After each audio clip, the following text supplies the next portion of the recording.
Hare Krishna, good morning, dear devotees. We're Bhuvaneshwar Dham, and this is our second day of remembrances of our revered spiritual master, Sri Srimad Gour Govinda Maharaj. And I want to especially welcome Giriraja Maharaja this morning. We'll be speaking a little later.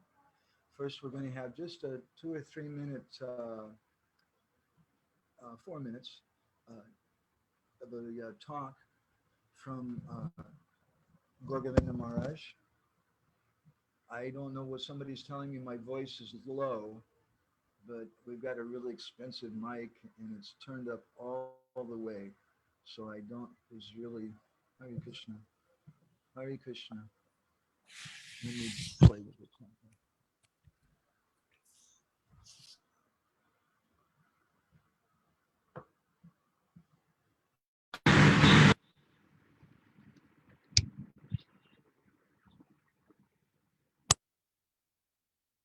Hare Krishna. I hope that's better now. Hare Krishna. So we're going to go ahead and start. uh, we First thing we have is this video lecture from Gour Govinda Maharaj. So this is from a talk that he gave, which he titled "Most Important Thing."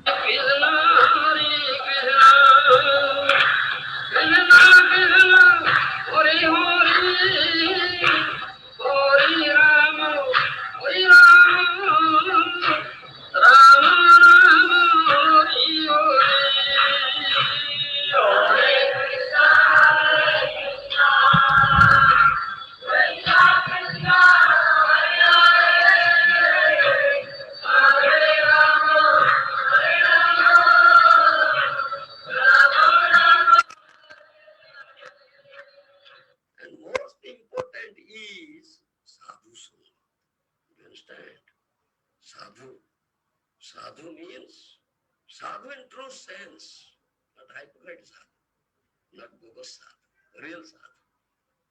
Do you understand? Guru means guru is happy, not loving. These specific words, habits, meaning weight. Do you understand? Yes, you should understand. If you really meet Guru, then your association lovers will be bitter. You'll give it up. That's most important thing. You are associating with material poets, material politicians, material leaders, materially wealthy persons, materially learned persons, like that. They are lovers. Then you associate with a real sadhu and get his krupa, then automatically this will taste bitter to you. You will no longer like to associate with them. You understand? Yes. So you should associate with such guru, such sadhu, with real sadhu. You understand? The sadhu krupa, the mercy of sadhu, is very powerful and most important thing. Vaishnava krupa taye sarva siddhi. If you can get mercy, krupa means mercy. Mercy of a Vaishnava sadhu, then all perfection you will achieve. You understand? All perfection. This is most important thing, sadhu. Real sadhu. Sadhu in true sense of dharma, sense of dharma. You understand? Not hypocrite, bogus sadhu or parivchera. No. Only posing like sadhu, not real sadhu. You understand? That's most important. If that sadhu will cast his glance, merciful glance on you, but, yes, that's most important. You understand? Gopinath Acharya.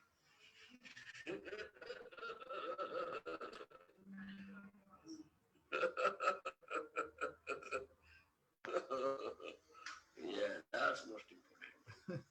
That's most important. You understand? Most important. And I told this morning, develop greed for such type of sadhu. Yes, just such great. Become greedy enough. You understand? You are greedy for material accumulations. That's your enemy. That will lead you to hell. But now become greedy for this. Not subscribe or something. How can I get? How can I become greedy? That's needed only. You understand? Yes. Develop such greed.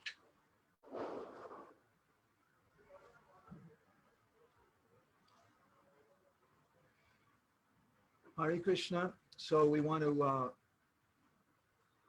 Hare Krishna, we want to welcome everyone to our second session today. I'm really excited about this. Rishi Kumar Prabhu, I'm trying. I'll see what I can do here. Hare Krishna, Hare Krishna. What is going on? Thank you for telling me. No, it seems to be working. I think it's just our connection. That's all. So I want to thank everybody very much for taking part today. Yesterday we had a really, really wonderful session, 2 sessions in the morning and the evening. And I think probably the highlight for everybody yesterday was Vaijayanti Mala Mataji speaking about how she spoke with Guru Maharaj and asked him these questions just before he left his body and her remembrances of what had happened. It was very, very intense. We also heard some wonderful memories from Bhagavat Maharaj, Bibi Bhagavat Maharaj, who was here in Bhubaneswar with Guru Maharaj, and from Chaitanya Chandra Prabhu, my dear godbrother, as well as Devamrita Maharaj, and a very heart-stirring video that Parthasarathi Maharaj sent to us, as well as our godbrothers Raghava Pandit and Anuradha Mataji. And then in the evening, yesterday, we heard something from Tapasri Maharaj, my old godbrother, who's also known as Ananta, and Narayana Maharaj's disciple Madhukar Prabhu, who spoke very nicely. And then our 2 dear godbrothers, godsister Anupam and Madan Lalasa, and we heard from Lokanath Maharaj and Sachinanda Maharaj, Krishna Chaitanya Maharaj, Vaisheshika Prabhu. And so today I'm really, really excited. I think this is going to be my best day. We have Giriraja Maharaja, who's going to speak something now. And right after him will be Niranjana Maharaja. And if our schedule goes properly, we'll see a video after that from Romapada Maharaja. And then Madhumangal Prabhu, the temple president, former temple president of Gurugaon, the Delhi area. And then our dear godbrother Sundarananda Prabhu. And then our dear friend Hariparsha Prabhu. And then the last part of the session will be Chandramauli Maharaja. So I just like to say a few quick words to introduce His Holiness Giriraja Maharaj. As I said yesterday, sometimes me trying to introduce Giriraja Maharaj is like a firefly trying to introduce the sun planet. It's just a joke. Giriraja Maharaj is such a wonderful, famous personality. And I love hearing about his exchanges with Srila Prabhupada, from which we can understand how much love Srila Prabhupada had for him, how close he is with Srila Prabhupada. And Maharaj is a very, very senior, very important member in our society. He's constantly being requested to speak everywhere. That he's here today with us is such a very great, great blessing. I could go on and on speaking about him, but he might get annoyed with me. And also, we'd much rather hear him say something. So please, Giriraja Maharaj, we'd be delighted if you can say a few words.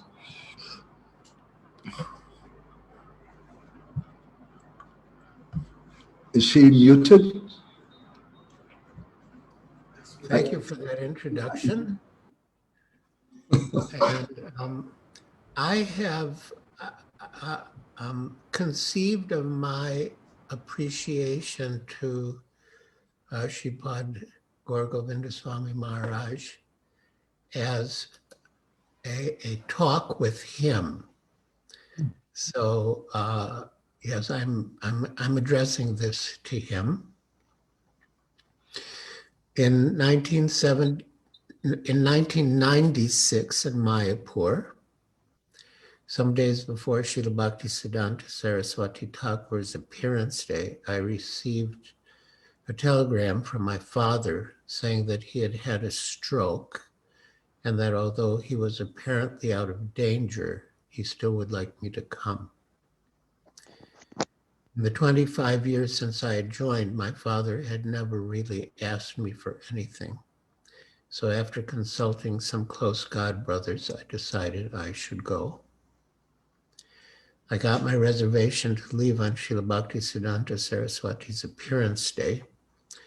But before leaving, I wanted to see Ravindra Sarup Prabhu, who happened to be upstairs in the GBC conference room with the educational subcommittee.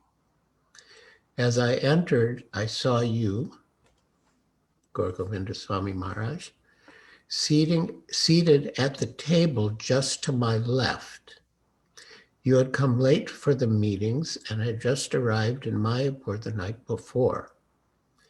As I had not seen you since you arrived, I took the opportunity to bow down and place my head at your lotus feet, and you affectionately rubbed my back.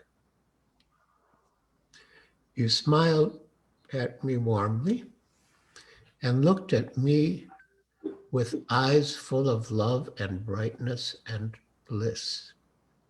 I explained to Ravindra Sarup Prabhu that I would be leaving, and again I looked at you. We exchanged happy glances and smiles, and I left. Only some weeks later did I find out that on the very day I had left Mayapur, you had left for the Supreme Abode. From Mayapur, I had gone to Miami, where my father was in the hospital, and only after I accompanied my father to Chicago and spoke to the devotees there did I learn of your departure. At first, I couldn't believe it, but then His Holiness Radhanath Swami came to visit me, and he confirmed the news. I first heard of you from Bhagavat Das, a friend of mine who had served with me in Bombay and with you in Bhubaneswar. He told me about the saintly person who lived in a grass hut and was translating Srila Prabhupada's books into Oriya. So even before I got to meet you, I had a very favorable impression of you. But I really got to know you when you came to Mauritius. Mauritius is a small island in the Indian Ocean between India and Africa.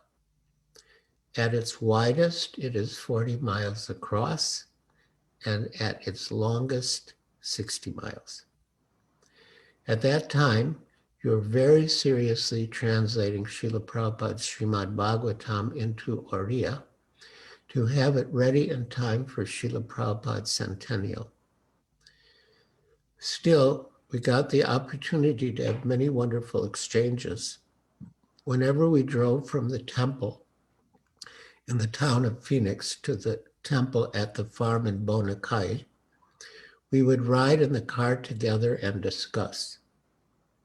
So I had many opportunities to speak with you. Also in classes, you would give very long classes, and at the end I would ask questions. Once, at the farm in Bonakai, I referred to the verses in Sri Chaitanya Charitamrita, Madhya 22, 128 and 129, about the 5 most potent forms of devotional service. Sadhu Sangha Nama Kirtana Bhagavat Shravana, Mathura Vasa Shimurtira Shradaya Sevana. One should associate with devotees, chant the holy name of the Lord, Srimad Bhagavatam, hear Srimad Bhagavatam, reside at Mathura, and worship the deity with faith and veneration. Sakala Sadhana Shrestha E Pancha Anga, Krishna Prema Janmaya E Panchera Alpa Anga. These 5 limbs of devotional service are the best of all. Even a slight performance of these 5 awakens love for Krishna.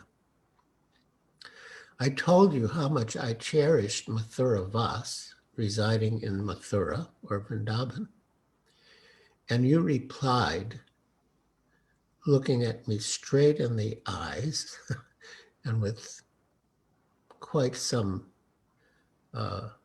firm intensity. Kamsa also resided in Mathura. You spoke these words to me with great love and affection, passion, yeah. And I felt that you were seeing straight into my polluted heart and acting to purify it. You instructed me that the goal was not to reside in Mathura, but to actually develop the consciousness of devotee. So we discussed many things. Even at the airport before you left Mauritius, we spoke for an hour and a half, very intimately. You mentioned the predicted 10,000 year golden age within Kali Yuga, giving some scriptural reference for it, which I had never heard before, and explaining your hope that ISKCON would usher in that golden age. And you told me about yourself also, how at your first meeting with Srila Prabhupada, he had engaged you, and how later you had brought Srila Prabhupada to Orissa. You also told me how you had found guidance after Srila Prabhupada left, how you had developed the notebooks you kept with various verses, and how you would quote from the notebooks when you gave class. You told me so many helpful things.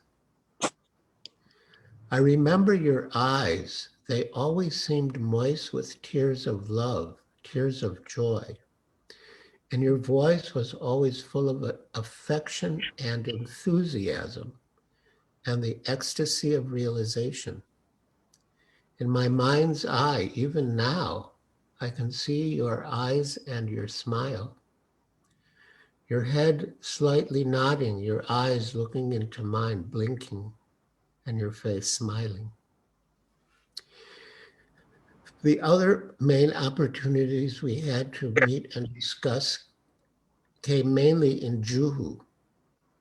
You would often leave India from Bombay, and when you returned from your tours abroad, you would also come through Bombay and stay in the Juhu guest house. There too, we had many wonderful discussions. One evening, I had a preaching program, but before leaving the temple, I wanted to visit you in your room and just offer my respects. When I came, you suddenly began to describe a most wonderful pastime of Radha and Krishna and how they were assisted by Vrindadevi.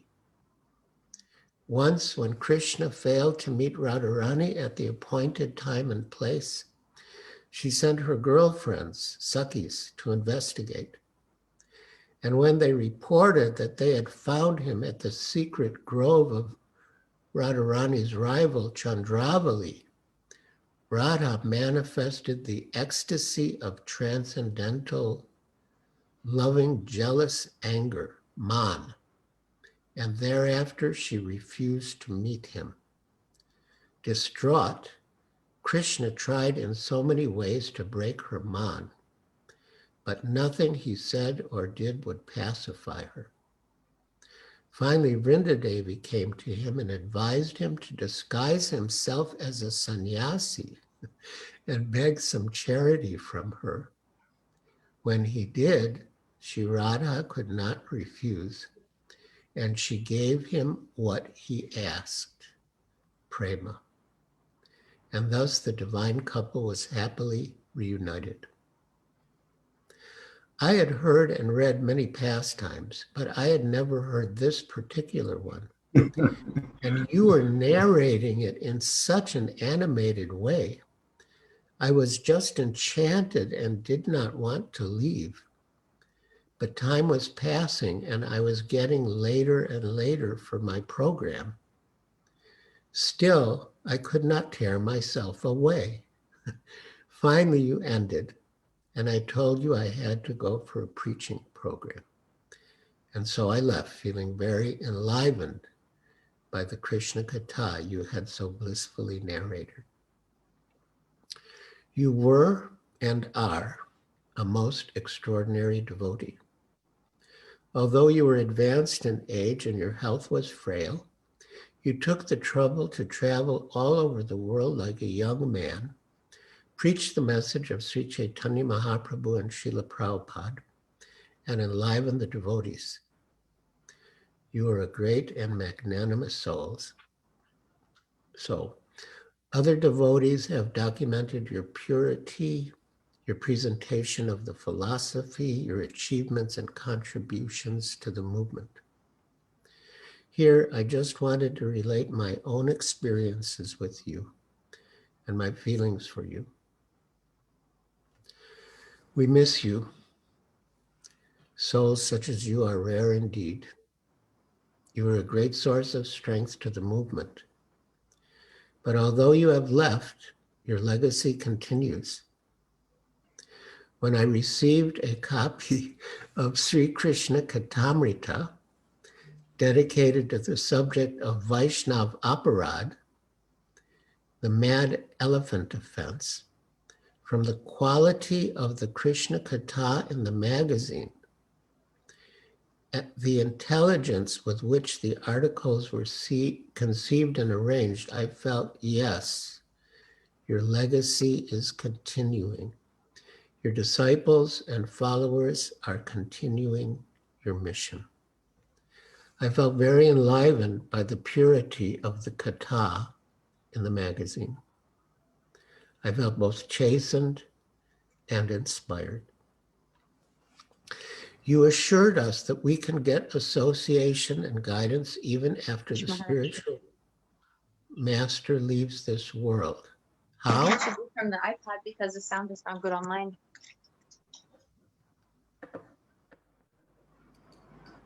I just muted him, Raj. Oh, but was she saying my sound is not good? No, it's okay. I don't know what she. I can hear fine. Okay. All right. Well, if you're hearing, then it's okay. We're drinking with our ears. Thank you. All right, then I'll continue. I'm almost at the end. So you assured us, Gour Govinda Swami Maharaj, that we can get association and guidance even after the spiritual master leaves this world. How? Through the Guru's instructions and through the instructions of Shastra and Sadhu by the Guru's mercy. You said, quote, the instruction of Guru is also Guru. You'll get Guru Kripa, the mercy of the Guru, through his instructions, Vani. One who is very, very eager and very, very inquisitive will pray to his spiritual master. O spiritual master, you are not physically present, so I cannot understand. I am such an ignorant fool. I have no qualification. Though your instructions are there, I cannot understand what you have said. Please help me. The Guru will come, but not in the same form. He may come in the form of a sadhu, a very dear devotee, who is also very dear to your spiritual master. Through him, knowledge will be revealed. Doubts will be cleared. Through him, you will be able to understand tattva, purport. You should think, my Guru is teaching me, speaking to me in this form. Don't think, my Guru is not here. He has departed. What shall I do? Pray fervently to your spiritual master. He must help you. We have personal experience. We have been helped in this way. Also, the great Mahajans, Acharyas, have said this. It is an eternal process. Krishna is eternal, and his teachings are eternal. The process is eternal. but we should be very, very inquisitive. We should not feel desperate. There is no reason to be pessimistic. We should be full of optimism in this process. And Srila Gour Govinda Swami Maharaj, you fulfill that function of giving guidance to so many devotees after our beloved Srila Prabhupada left. And you spoke from realization, and you inspired all of us with your realizations and merciful association, which is continuing through your body. I conclude with the immortal words of Srila Bhaktivinoda Thakur, inscribed at the tomb of Haridas Thakur in Jagannath Puri. He reasons ill who says that Vaishnavas die, when thou art living still in sound. The Vaishnavas died to live, and living tried to spread the holy name around. I never fully realized how much I love you. It is certainly your kindness upon me. And I pray that you, from your position, will bless me, that I may be a good servant of my spiritual master, Srila Prabhupada, and ultimately become qualified to serve Shri Radha Govinda, Gopal Ju. Thank you very much, your eternal servant, Giriraj Swami. Hare Krishna. Thank you so very much, Maharaj. Maharaj is on the west coast of America. It's very late at night there for him. I appreciate you taking this time, Maharaj, and sharing such intimate things from your heart. As we were mentioning yesterday, Guru Maharaj used to say that if Krishna wants to see himself, there's no mirror which can properly reflect him. And so he has to go to what Guru Maharaj called the Sat Hridaya Darpana, Sat Prema Hridaya Darpana, or the heart of love of his devotee. And in that heart, one can see Krishna. And so this is why we're so happy you took part today too, because we can see something of our revered spiritual master in the mirror of your heart. Thank you for sharing that. I so much appreciate. I would like, we're a little late, but still, Maharaj? Yeah? Me? I'm sorry, I thought you wanted to say something. I was just going to comment that since we're so fortunate to have Giriraja Maharaja's Sangha live just for a few minutes, although we're a little late, I'm going to be bold enough to tell if anyone would like to ask any questions, or perhaps you have some comment, you can go ahead and post it here in the chat right now. I hope everybody appreciates Maharaj very much for taking this time. Okay, and if nobody has any comments right now, then I'd like to turn to our next speaker, which is Niranjana Maharaja. Niranjana Maharaja commented, he says to me privately, but I'm going to read it out. He says, "It's a tough act to follow."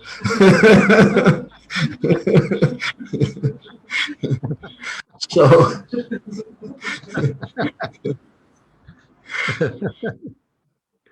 one of the reasons why, Maharaj? Never mind. One of the reasons why we really want to do these programs, we want the blessings of Giriraja Maharaj and Niranjana Maharaj and so many senior devotees. We'd like to get to know something of our Guru Maharaj through your words and your heart. And it just means so much to us. So I'd like to, as I keep saying, it's ridiculous for me to introduce some of these personalities. But I have to say something about Niranjana Maharaj. Niranjana Maharaj is someone who I see had so much love for our Guru Maharaj, like Giriraja Maharaj also. He didn't have a lot of physical association. Guru Maharaj was mostly here in Bhubaneswar, and he wasn't senior devotees were traveling at the same time he was traveling. It was difficult to get much association. But over the years, I have feel a great personal debt, both to Giriraja Maharaj and especially to Niranjana Maharaj for engaging me and for always trying to encourage me, and also my other God brothers and God sisters who never give up our service for our Guru Maharaj. And I can say so many things about them, and GBC members and gurus and wonderful speakers and writers, and enthusing so many thousands of devotees. But I think everyone knows that. But what's very, very special for me is this gift that I've gotten both from Giriraja Maharaj and from Niranjana Maharaj, a very selfless gift to try to increase our devotion and dedication to our Guru Maharaj. And Pushkarakshi Prabhu makes a nice comment here. He says, we know that Giriraja Maharaj is like a honeybee, very eager and selective to drink deep the Hari Katha from pure sadhus. Well said. Pushkarakshi is our dear God brother. He'll be speaking this evening in our session. So Niranjana Maharaj, are you all ready? Would you like to go ahead and start now?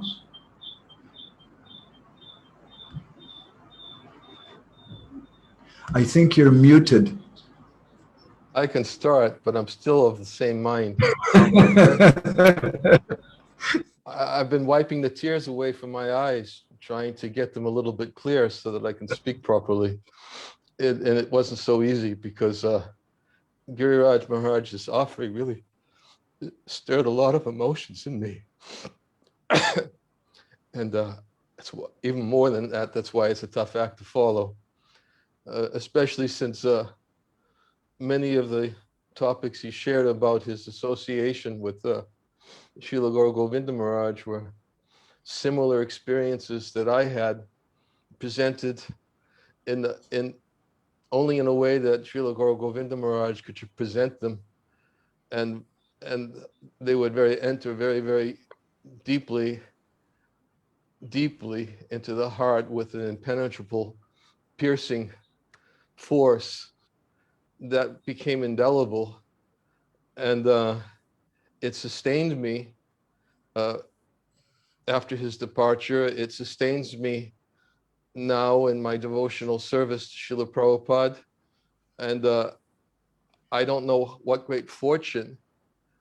I certainly didn't deserve it, but what great fortune it was for me, unlike Giriraja Maharaj, who seemed to have a significant amount of Gour Govinda Maharaj's association. But as you know, and maybe some others know, my association was minimal. But although Shastra says even a lava matra is sufficient, somehow he met with me on 2 occasions, and once was for about 2 hours. And it was very personal. It was private, and that's private in the sense that no one else was there. It was just myself and himself. And although what he shared with me was not something very private, but that is going to be the basis of my unprepared talk, unlike Giriraja Maharaj, who prepared beautifully. I mean, Maharaj, I'm going to start crying again. You'll understand how beautiful that was and how touching it was. And somehow Krishna inspired me to make sure I was on to hear you speak, because it really shows the impact that such a pure Vaishnava as Srila Gour Govinda Maharaj had on his god brothers, what to speak of his disciples and followers who dedicated their lives to him. But on his with his god brothers, whom during those times, sometimes he even felt challenged by some of his god brothers, but in a way that I don't want to reflect on this moment. But he was never in any way reserved in sharing. Never in any way reserved in sharing. And that was my experience in this one meeting I had with him. sharing what I considered to be Srila Prabhupada's mission and his mission. And this is a topic that I wanted to reflect on. I've made a few notes. I don't have something, as I said, to read like you did, but I've been reflecting a lot upon this topic in recent times, more perhaps than previously. And while reflecting on these topics, I felt that Srila Gour Govinda Maharaj is very much intimately interwoven with these thoughts. And it's a perfect example to enhance these thoughts that have awakened within my heart. And initially, when I present them, they may sound a little strange, because I've mentioned it on a few occasions to some devotees, and they couldn't understand what did I mean by a difference between Srila Prabhupada's movement and Srila Prabhupada's mission. Because for many, as it was with me, for so many years, they were synonymous, that the Srila Prabhupada's movement was his mission. And certainly, there's no doubt about it. But now I've begun to contemplate more and more on what Srila Prabhupada's mission is, even beyond his movement. And what stimulated those thoughts in me was by reflecting on a very well-known verse from the 10th canto of the Srimad Bhagavatam that is spoken by the demigods. It's, O Lord, who resemble the shining sun, you are always ready to fulfill the desire of your devotee.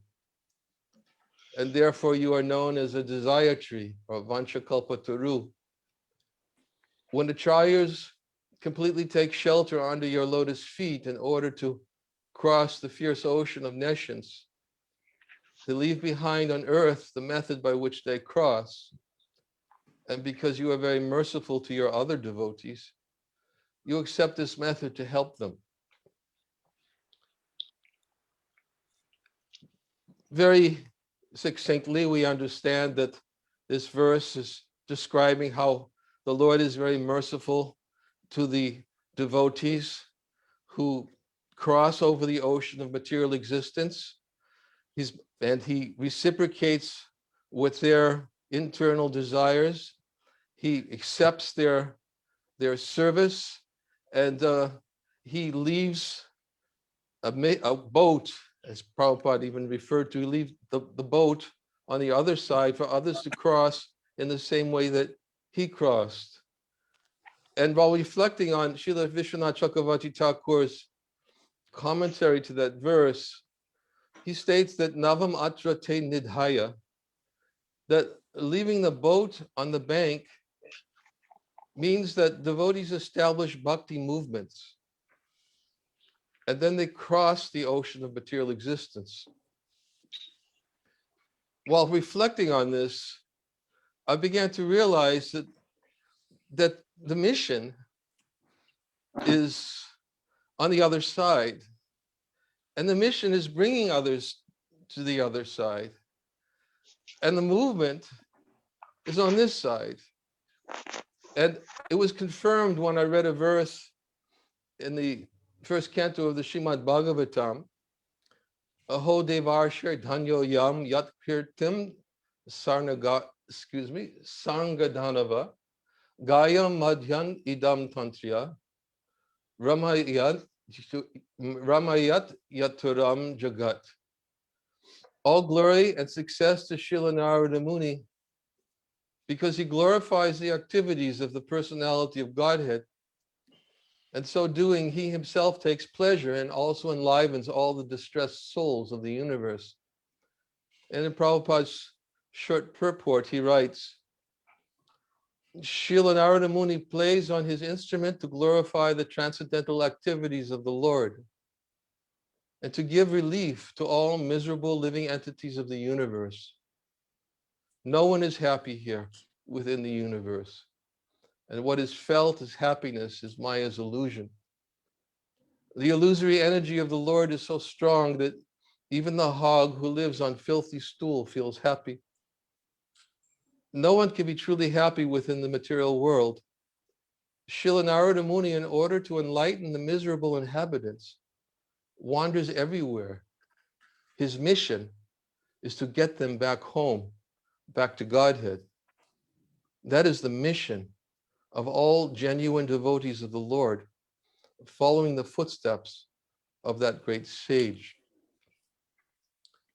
Reflecting on this verse, as well as the verse quoted from the 10th canto, internally I began to reflect on what are some of the difference between movement and mission. And then I'm going to reflect on that meeting that I had with Srila Gour Govinda Maharaj. It was in the early 1990s, and I had actually come to meet with him, and I had some thoughts in my mind that prompted me to go to meet with him. I wanted to discuss with him about some of my concerns about the movement. The movement. I wasn't thinking so much about the mission at that time. I was thinking about the movement. And he very graciously received me, asked everyone to leave, and then I sat down in front of him on the floor, and Maharaj was very insistent that I sit next to him, but I'd, as he did on both occasions when I visited him to speak to him, he was tapping on the bed saying, "Maharaj, sit here, sit here." Especially at that time, it was the time when I had broken my leg in Mayapur and I was on crutches, and I was not able to walk so well. And I assumed that he was probably concerned that I was uncomfortable on the floor, but it didn't make any difference. I felt it was my proper place. And so I stayed there.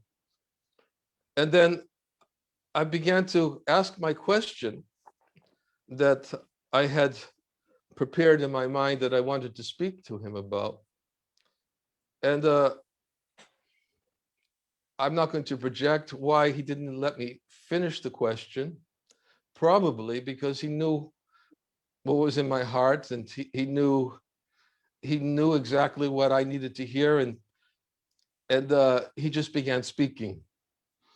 And the conversation evolved, as you can imagine. It was within 2 hours, there were a lot of things that he covered. And although I use the word conversation, actually, he was speaking and I was hearing. and he began the conversation by talking about the movement. And I could understand, although at the time I wasn't thinking of the distinction between movement and mission, so please try to bear that in mind. But at the time, the way he behaved, now I can realize that Srila Gour Govinda Maharaj perfectly embodied both, and that his concerns were very much about the movement, but his concerns also, which he embodied probably more than any other association I had at that time, was a very sense of urgency to keep this mission of all Vaishnavas, of all genuine devotees who follow in the footsteps of Srila Prabhupada, who follow in the footsteps of Narada Muni. What is that mission? That his mission is to get them back home, back to Godhead, as Prabhupada said. This is the mission. So much energy for the movement, but we can't forget the mission. And I saw both because although I didn't personally associate with Srila Gour Govinda Maharaj so much during the GBC meetings, I had the fortune to observe him in GBC meetings, and see his intense concern that the spiritual values of the mission remain intact in Srila Prabhupada's movement. And if there was ever a time when he saw a potential compromise, he would be outspoken. And I'm sure Giriraja Maharaja can testify to that also, that he didn't speak often, but when he spoke, he made himself heard, especially for those who felt a need to hear from him. Not everybody felt that need. Sometimes there was resistance, not everyone fully understood.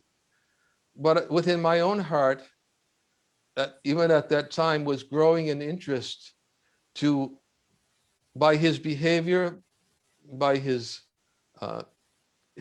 countenance, everything about him, as Giriraja Maharaj described, his eyes moistened with tears. I saw that quite frequently and noted it, that Gour Govinda Maharaj was concerned about the movement, but he was also very much concerned, as I reflect now, on the mission. And he wanted to make sure that mission was always preserved in Srila Prabhupada's movement. So in my conversation with him, he started speaking a lot about movement. And he started speaking about Bhuvaneshwar temple project. He started speaking about the obstacles he was confronting. Is there some difficulty in my sound? Is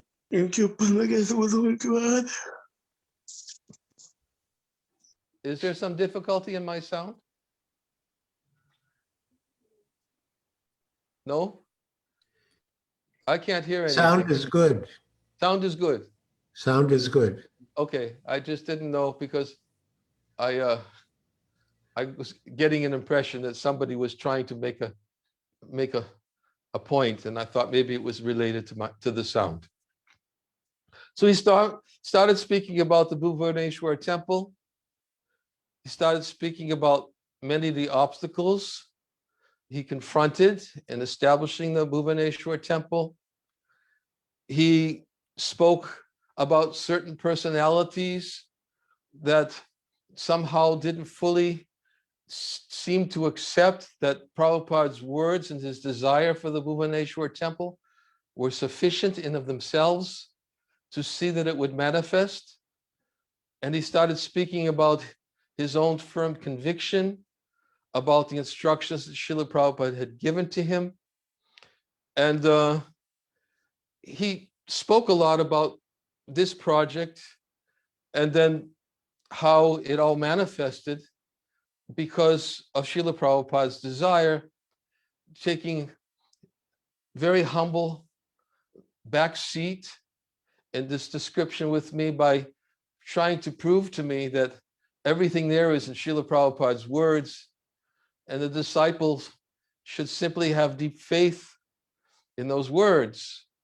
And if the desire, spiritual master is for it to manifest, then it will manifest. And we have to have that faith. And that was his theme in relationship to the Bhuvaneshwar project.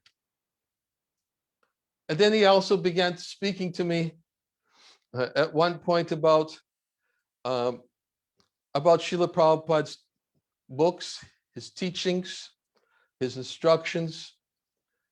And he spoke to me in a way saying that he was oftentimes subjected to hearing words spoken about Srila Prabhupada that were very painful for him.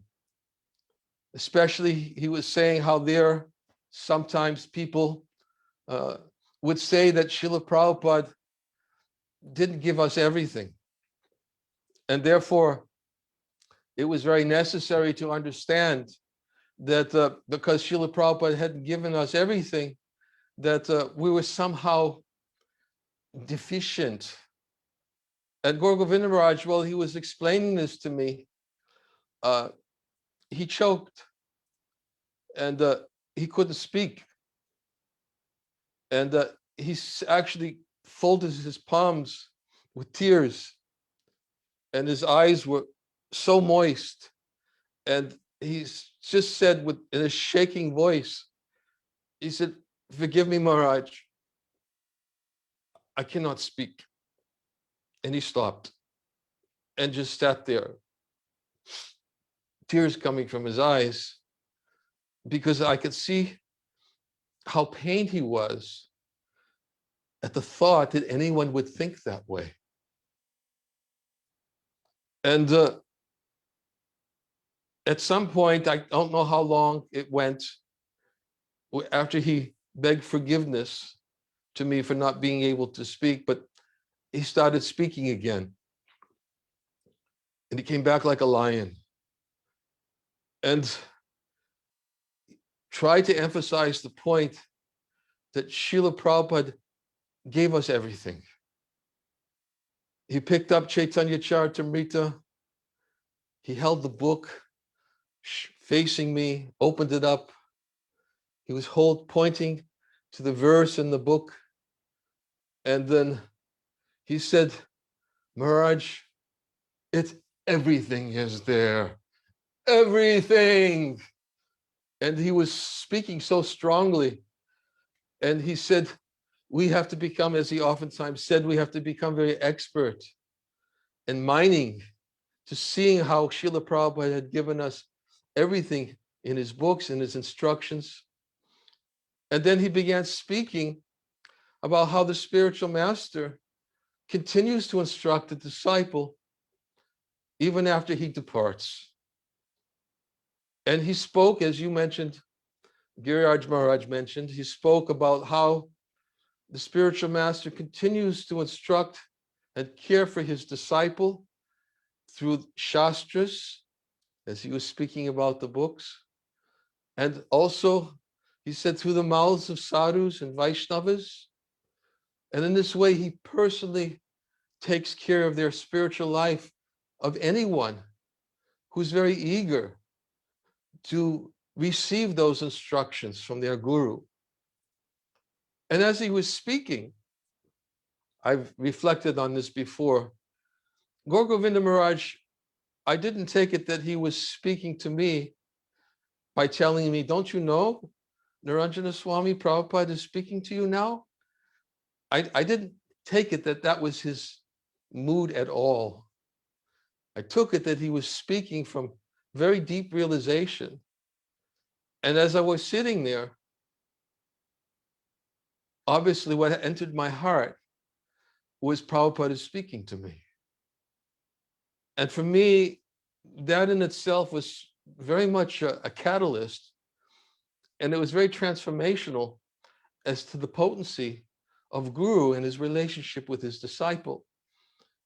Because I was able to get a glimpse, just a glimpse, of the potency of the spiritual master in his relationship with his disciple, and the transparency of Srila Gour Govinda Maharaj in that eternal message, which he was holding very fast to in his communication to me.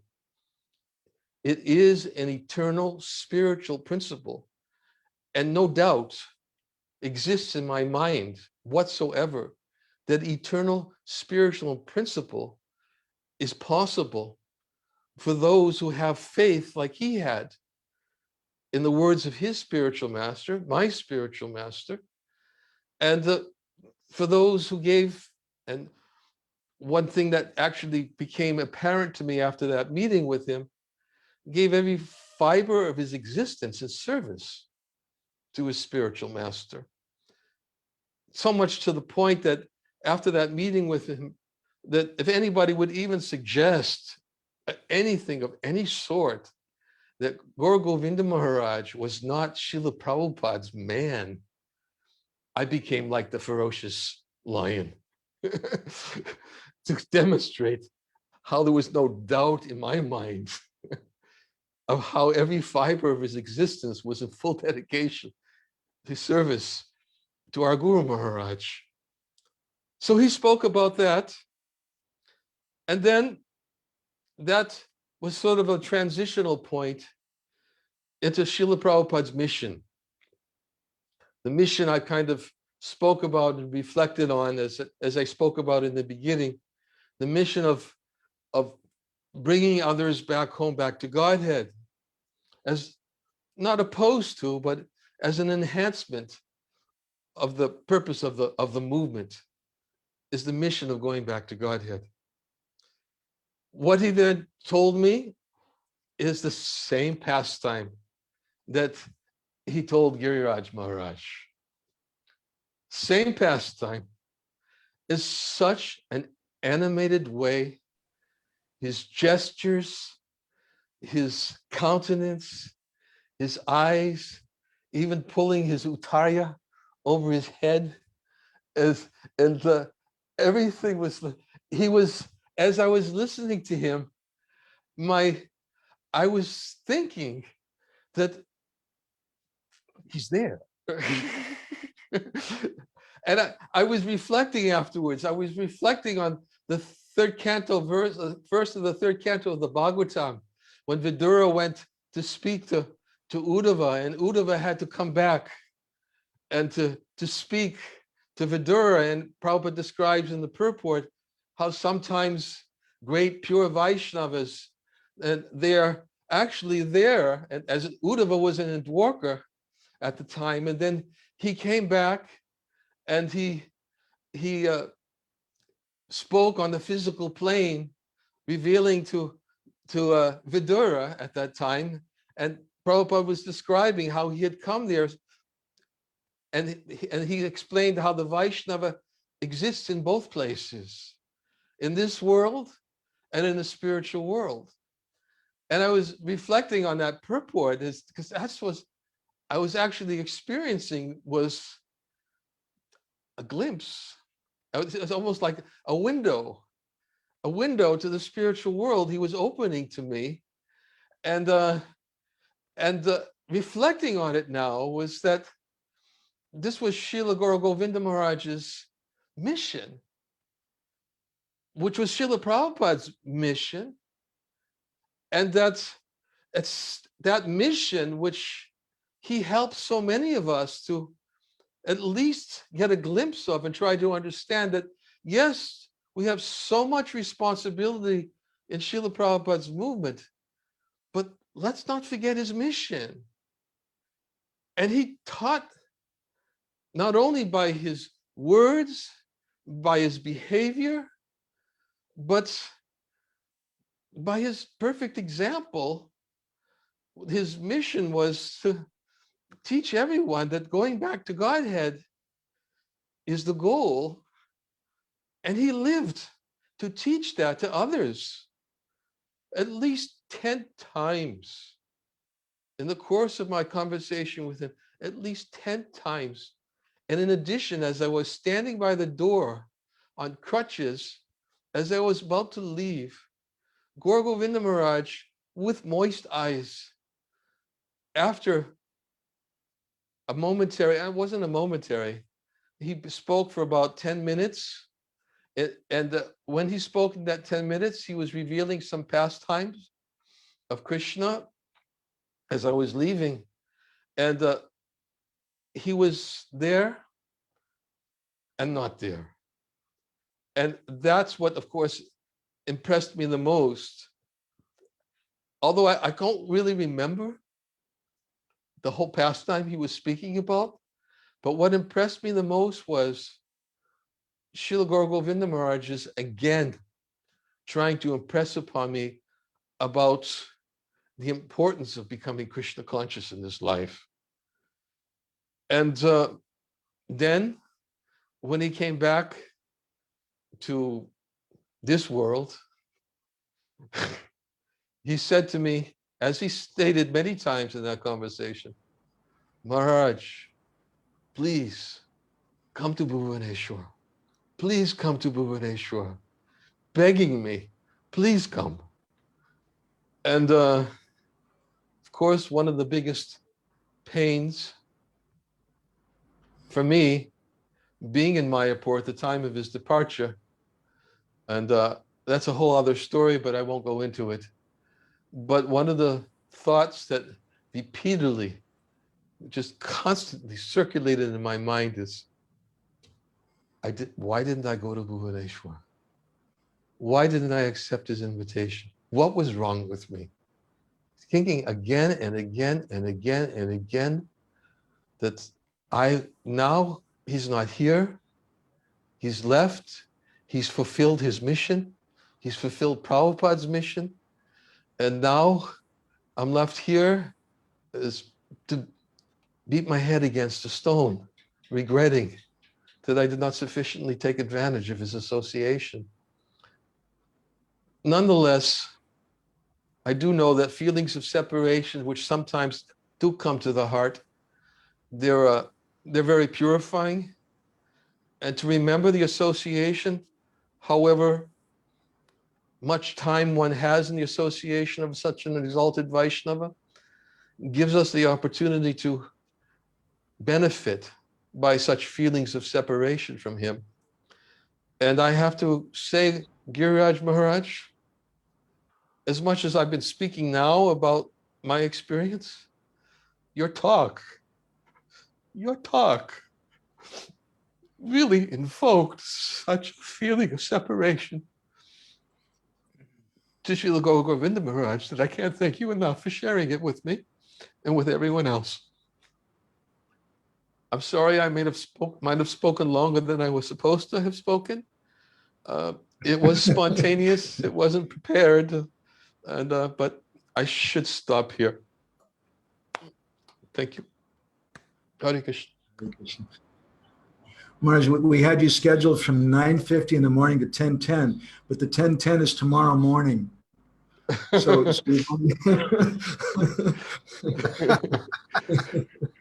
I want to say so many words of appreciation for what you said, but I think the very best appreciation is a smile on Giriraja Maharaj's face. I think that really says it all. And I'd just like to ask if Giriraja Maharaj, do you have some reflection you want to say about Maharaj's words? Well, I was going to say, you're seeing the smile on my face. You're not seeing the tears in my eyes. And I mean, I'm so grateful for His Holiness Niranjana Swami's talk, which was really profound.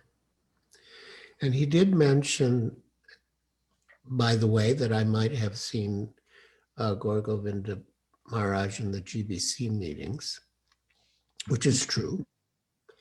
And there was one incident that came to mind that I thought was quite telling.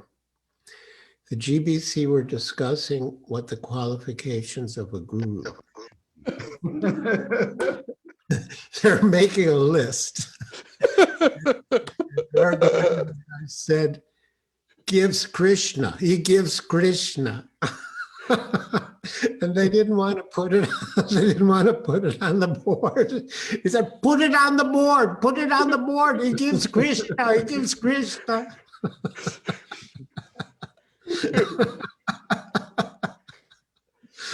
I was going to say that because that's also something that I very deeply remember.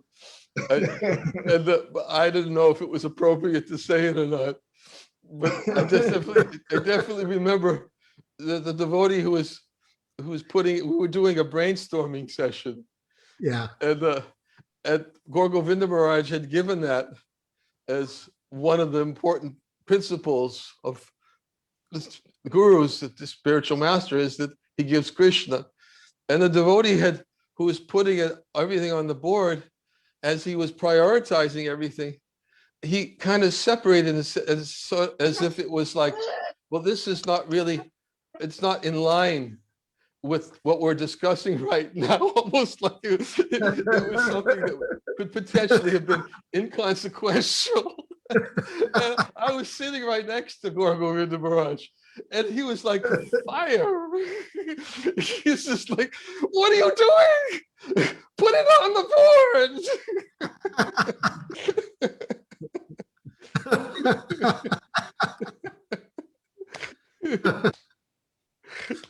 Yes.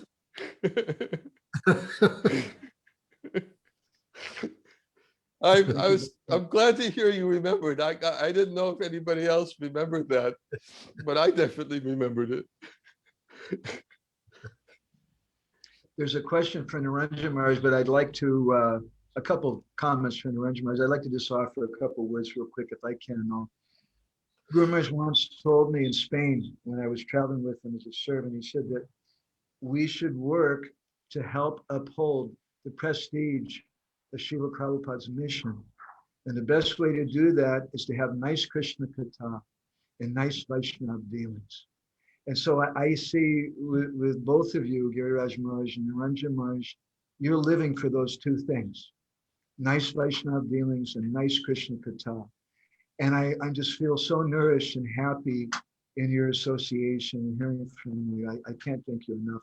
So let me read out some of the comments we've got here if I can.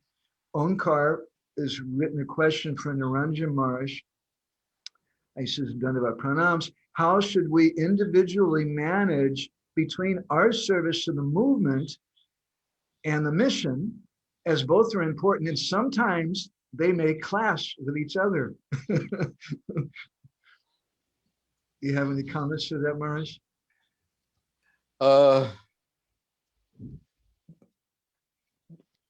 How to maintain a balance? Is that what the question is? I mean, I didn't read it yet, so I just kind of. Okay, he says, how should we individually manage, I guess it means a balance, between our service to the movement and our mission, as both are important, and sometimes they may clash with each other. Yes, not sometimes.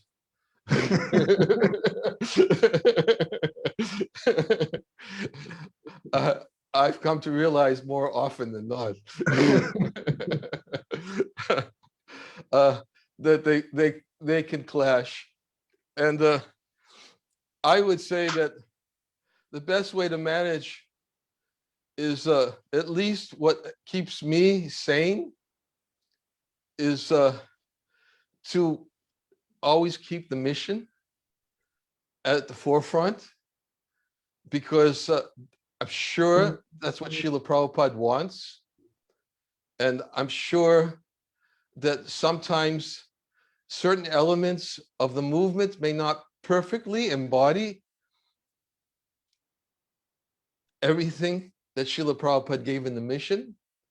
And we sometimes clash with those elements in the movement that may not perfectly embody everything Srila Prabhupada has given in the mission. And therefore, the best way to manage that is by being true to the mission. And if you're true to the mission, ultimately, Prabhupada would be pleased, Krishna will be pleased, and ultimately, it will be reconciled. But there has to be one principle that I'm convinced has to be there. And that principle that we must be there is that we always respect Vaishnavas. If we lose sight, we've lost sight of Lord Chaitanya Mahaprabhu's order that he will give love of Godhead to anyone who simply chants his name and does not offend any living entity. And I believe Gour Govinda Maharaj taught that. We have his example. He also differed, clashed, but he always held true to his convictions, and he was always respectful to everyone.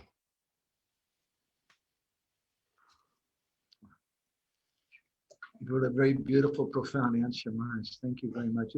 It's a dilemma for everyone. And for those who may not have the good fortune to get association so much with Niranjana Maharaj or with Giriraja Maharaj, I can say that I see your example is such a a beautiful source of inspiration for balancing between these two things. Thank you.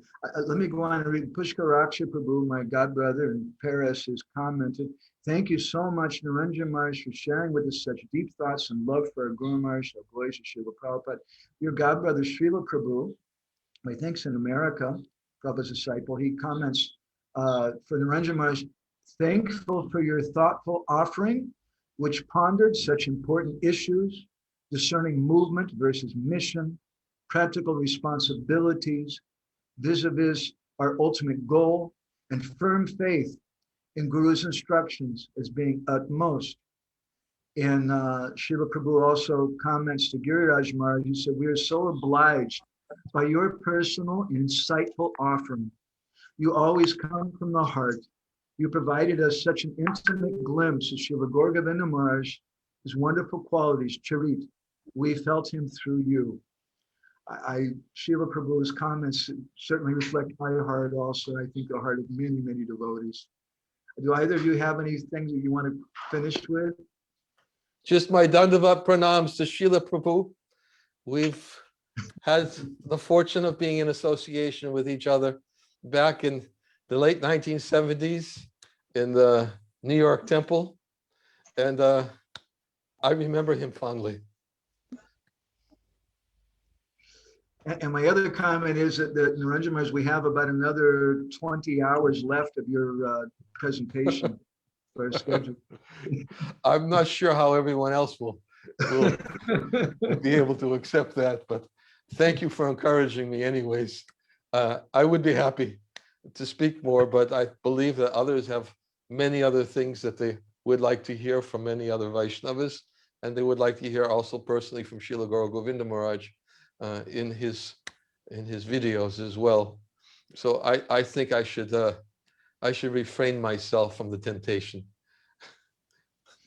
Thank you, Maharaj. We miss your association, Mayapur.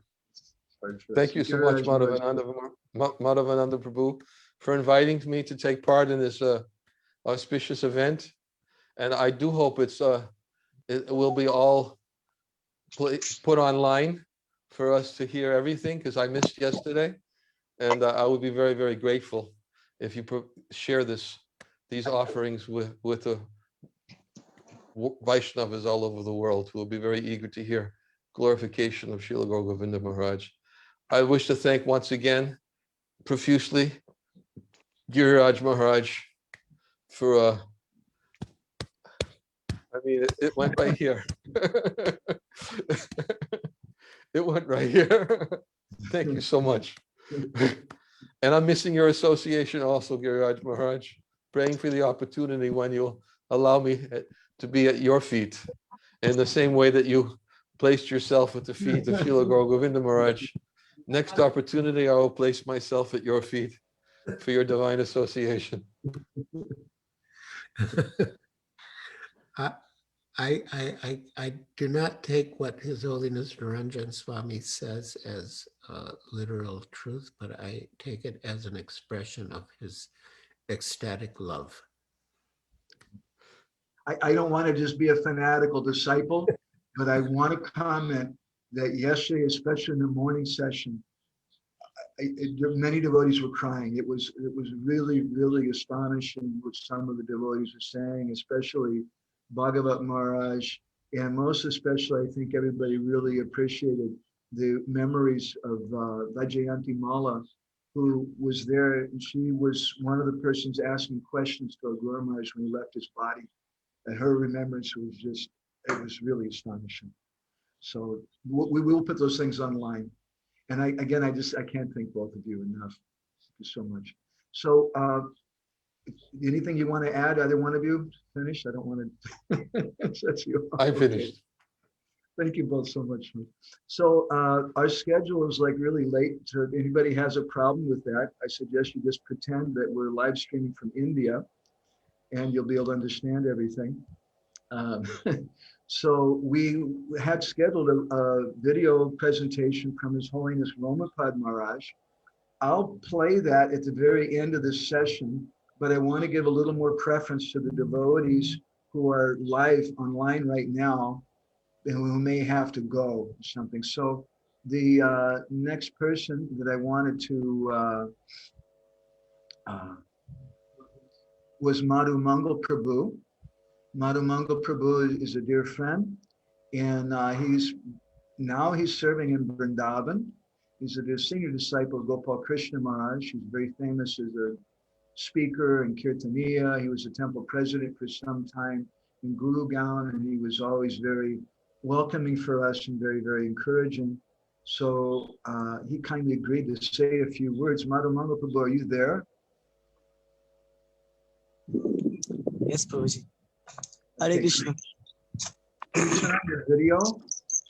Yes, I have turned it on. Okay. Can you pin him, please? Go ahead, Prabhuji.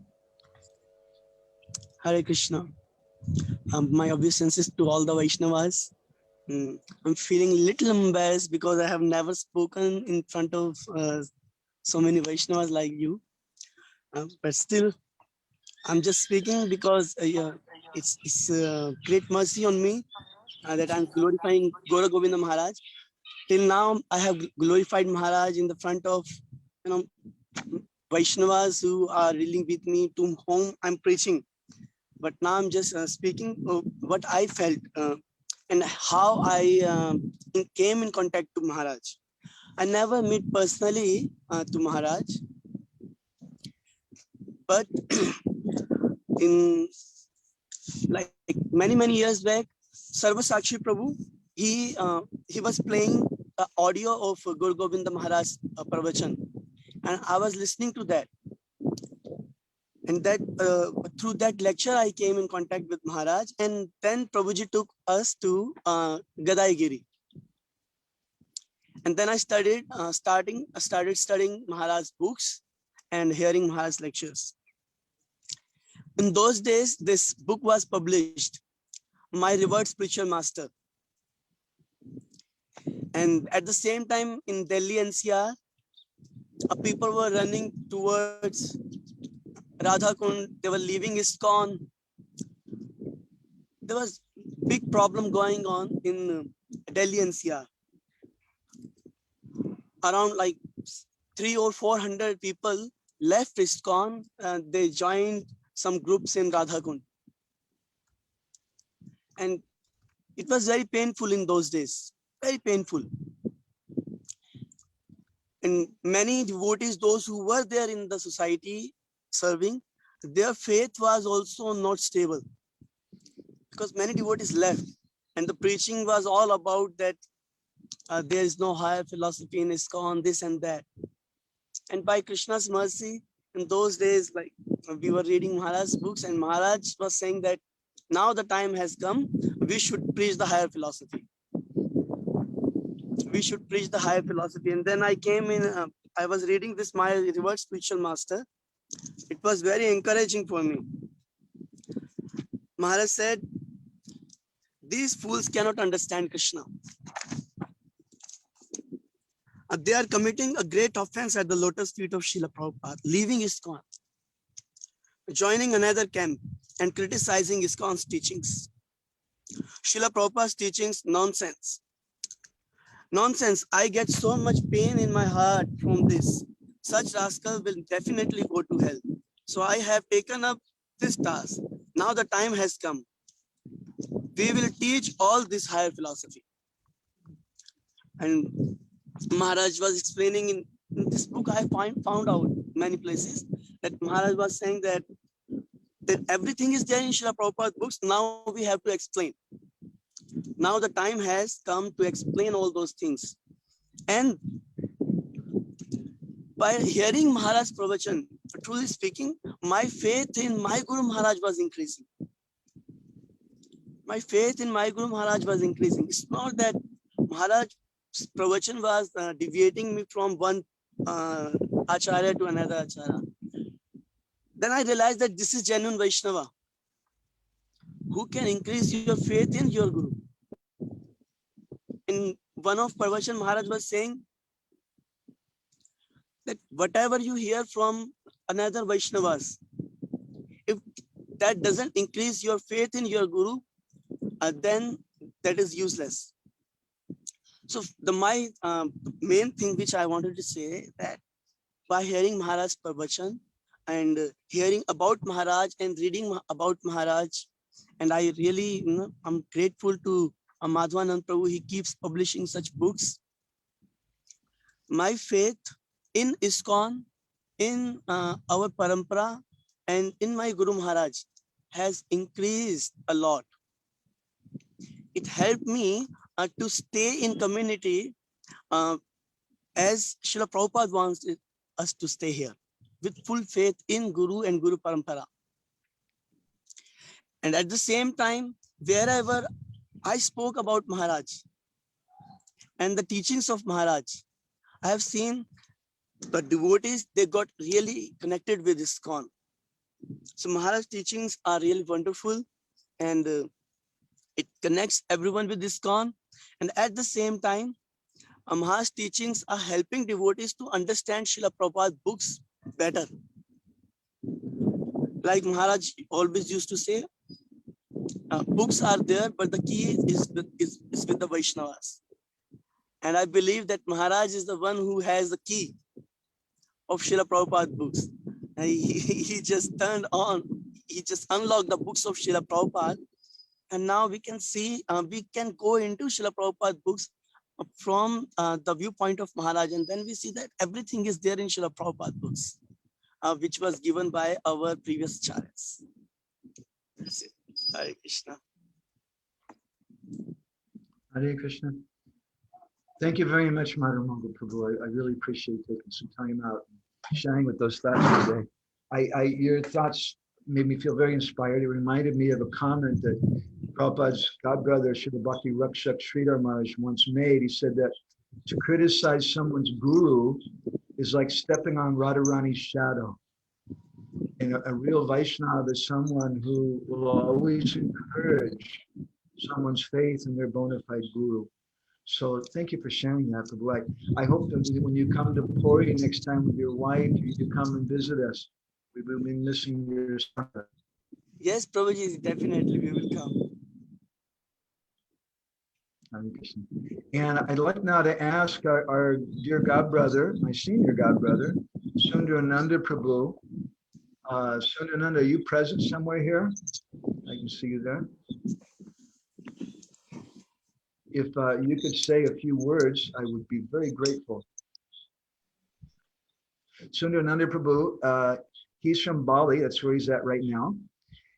And Sundarananda is, I don't know, he can correct me, but I think he's one of the most, or the most senior godbrother I have in Bali. And Guru Maharaj showed great affection to him. He used to translate for Guru Maharaj. He was there when Guru Maharaj first started coming to Bali. And I can just tell you, Sundarananda Prabhu, your dedication to Guru Maharaj has always been a source of great inspiration for me. You've always been there for Gurudev and for his mission, for his godbrothers, and that means a lot to me. Thank you so much. So if you could say a few words about Guru Maharaj's disappearance, I would be grateful. We're really, really way behind, so the shorter the better, but please, as you like. Yes, Prabhu. Hare Krishna, Dandavad Pranam. Thank you for your kind to give me a chance to speak something about our Gurudev.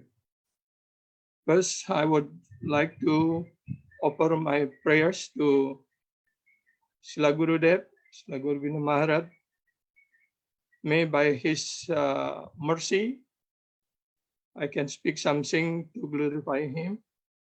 And also, I would like to offer my respectful obeisances to Srila Prabhupada, our Paramaguru, because by his mercy, we can have this mission in Bali.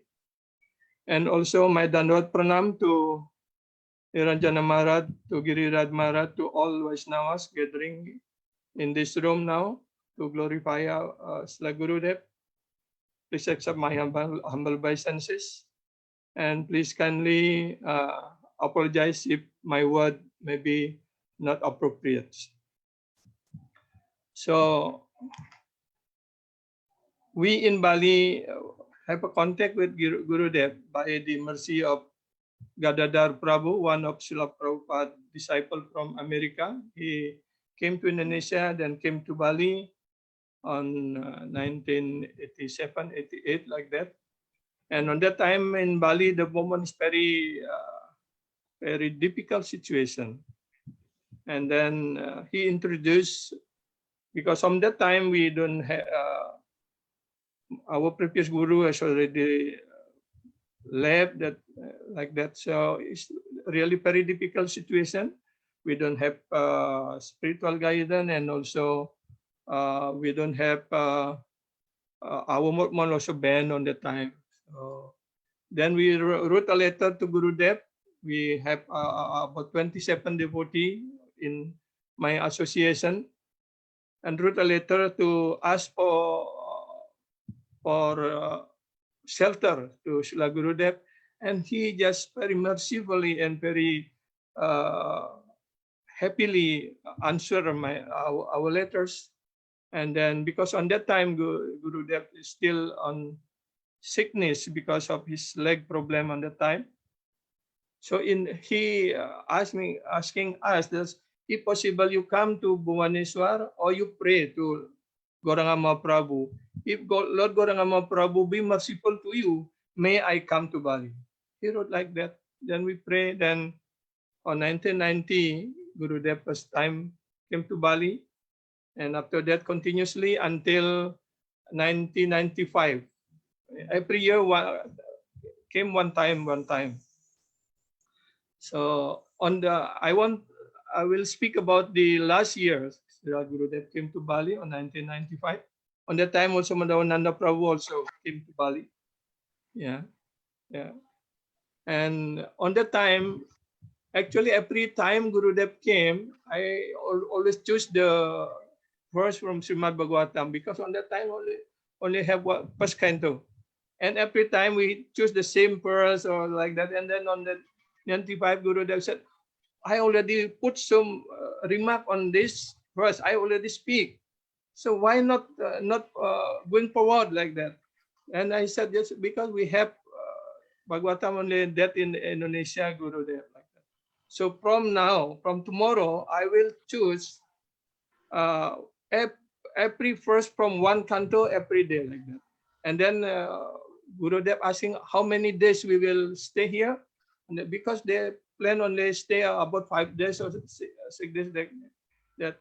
And then the Gokul Prabhu on that time said that, oh, we plan to stay only about 5 days.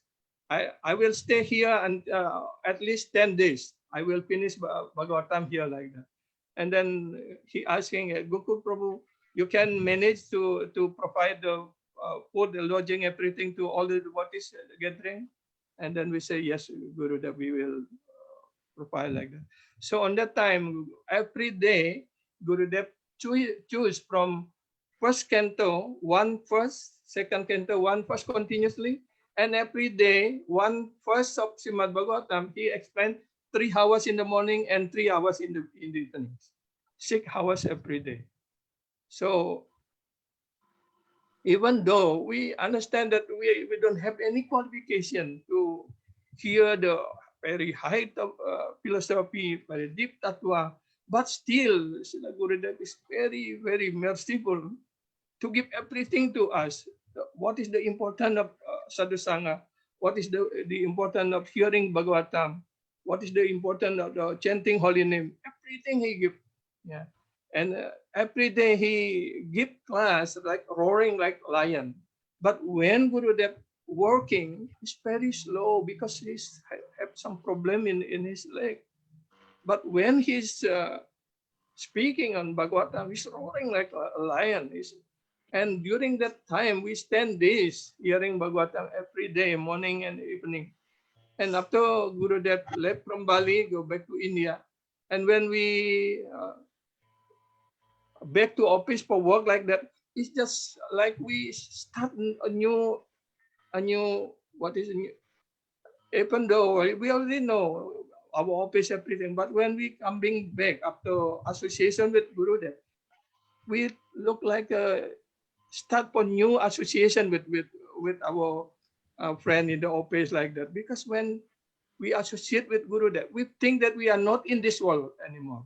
It's every day, like when he speak, yeah, just like we hear him about like a drama, because full of kata, full of story, full of example, many things, just very amazing, yeah. And actually, Gurudev was teach me how to translate his class, because mostly other devotees or other sannyas speak like one sentence like that and stop, and then I can translate. But Srila Gurudev, he speak one paragraph, full paragraph. Then how I can translate like that? I just pray to Gurudev, please bestow your mercy so I can translate your class like that. And then what the last word he speak, I start from that, and then I try to remember what he said before like that. And then when one sentence, one thing left, and then Gurudev was repeat again, you not yet translate this one, and like that. So he knows what I translated, what I left. He knows very well like that. So that is very amazing for us. He's very merciful. He's more merciful than Niranjana Prabhu and more merciful than Sundarananda Prabhu. He's Gaura Priyajana. He's Radha Priyasaki, and he's teach me like that. And I now understand he's that personality. He have all that quality. And he's so merciful, and how I can speak, I have no word to express all his mercy. And he liked Bali very much. Since first time he came to Bali, he feel very free, very relaxed in Bali. Is no one, because on the time the communication is very difficult. And in Bali, Gurudev feel very safe. No harass from others, or any telephone from abroad like this. So he can translate, he can give class nicely. And therefore he said that Bali is my second home. Bali, Srila Gurudev like Bali very much. Yeah. And we are, since the first time Gurudev came, we are totally depend on him. Yeah. So because on that on 95 when Srila Gurudev came, also in Bali there is a very difficult situation, and so much obstacle also came when Srila Gurudev in Bali, so much opposing in the other places also like that.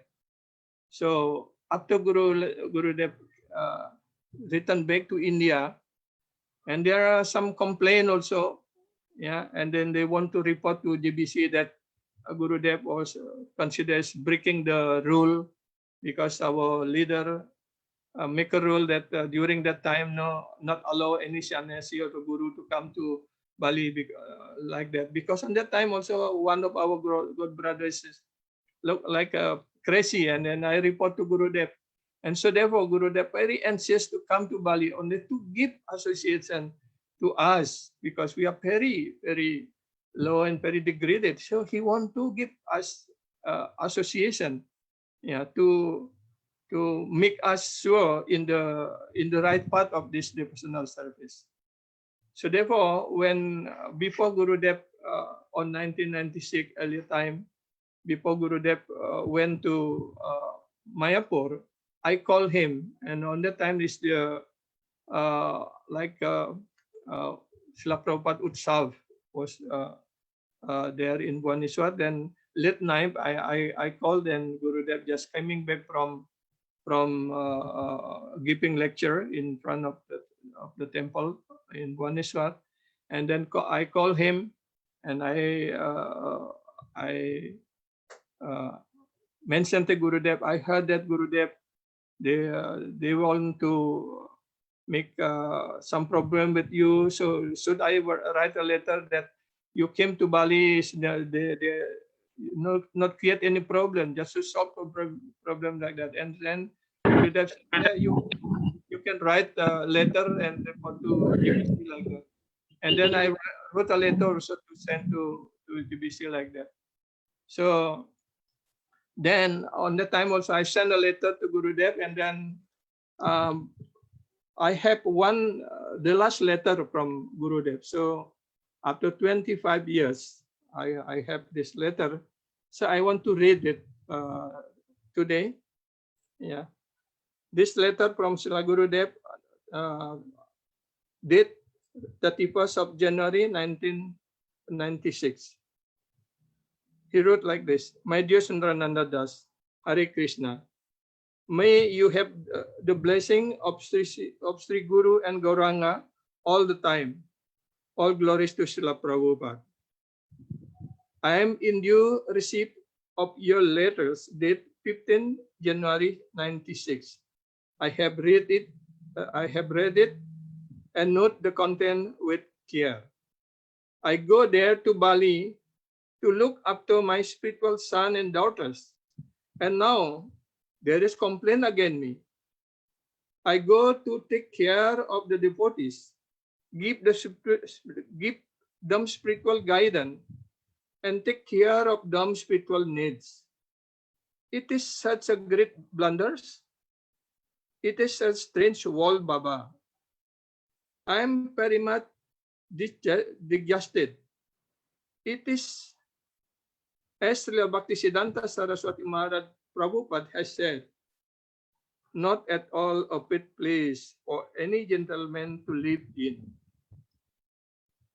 The materialists may criticize us, but when those who have come to this path criticize us, it is very painful.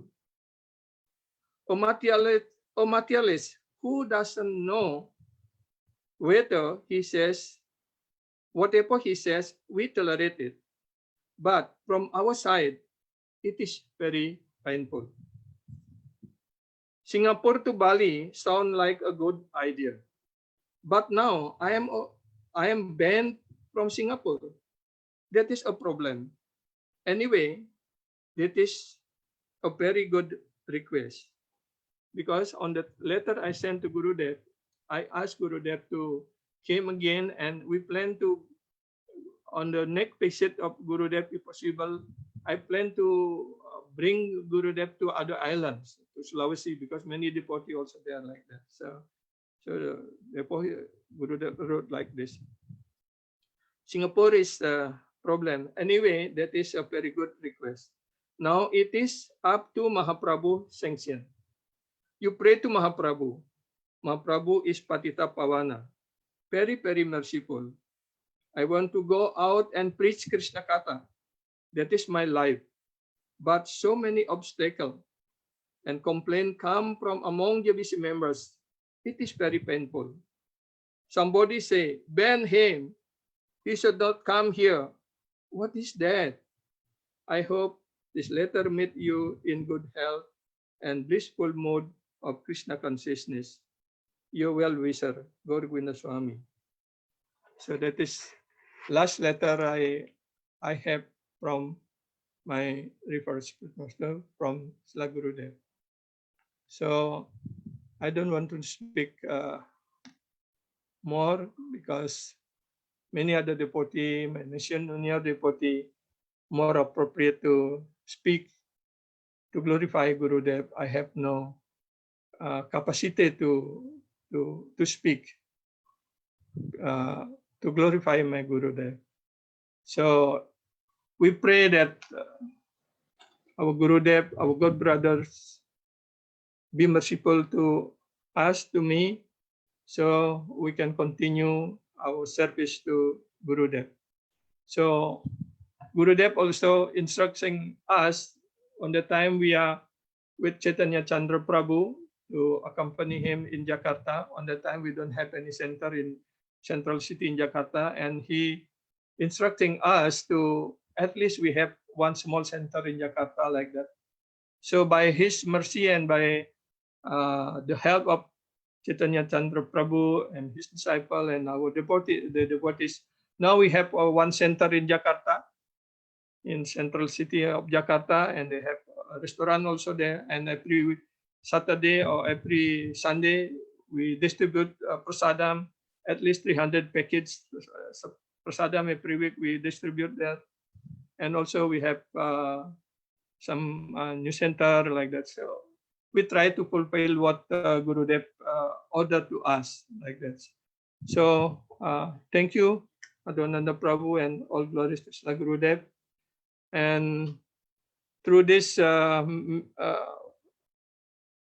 John, also, I would like to, if possible, maybe His Holiness Giriraja Swami or His Holiness Niranjana Swami, if time permit, please come to Bali, give us association, Maharaj.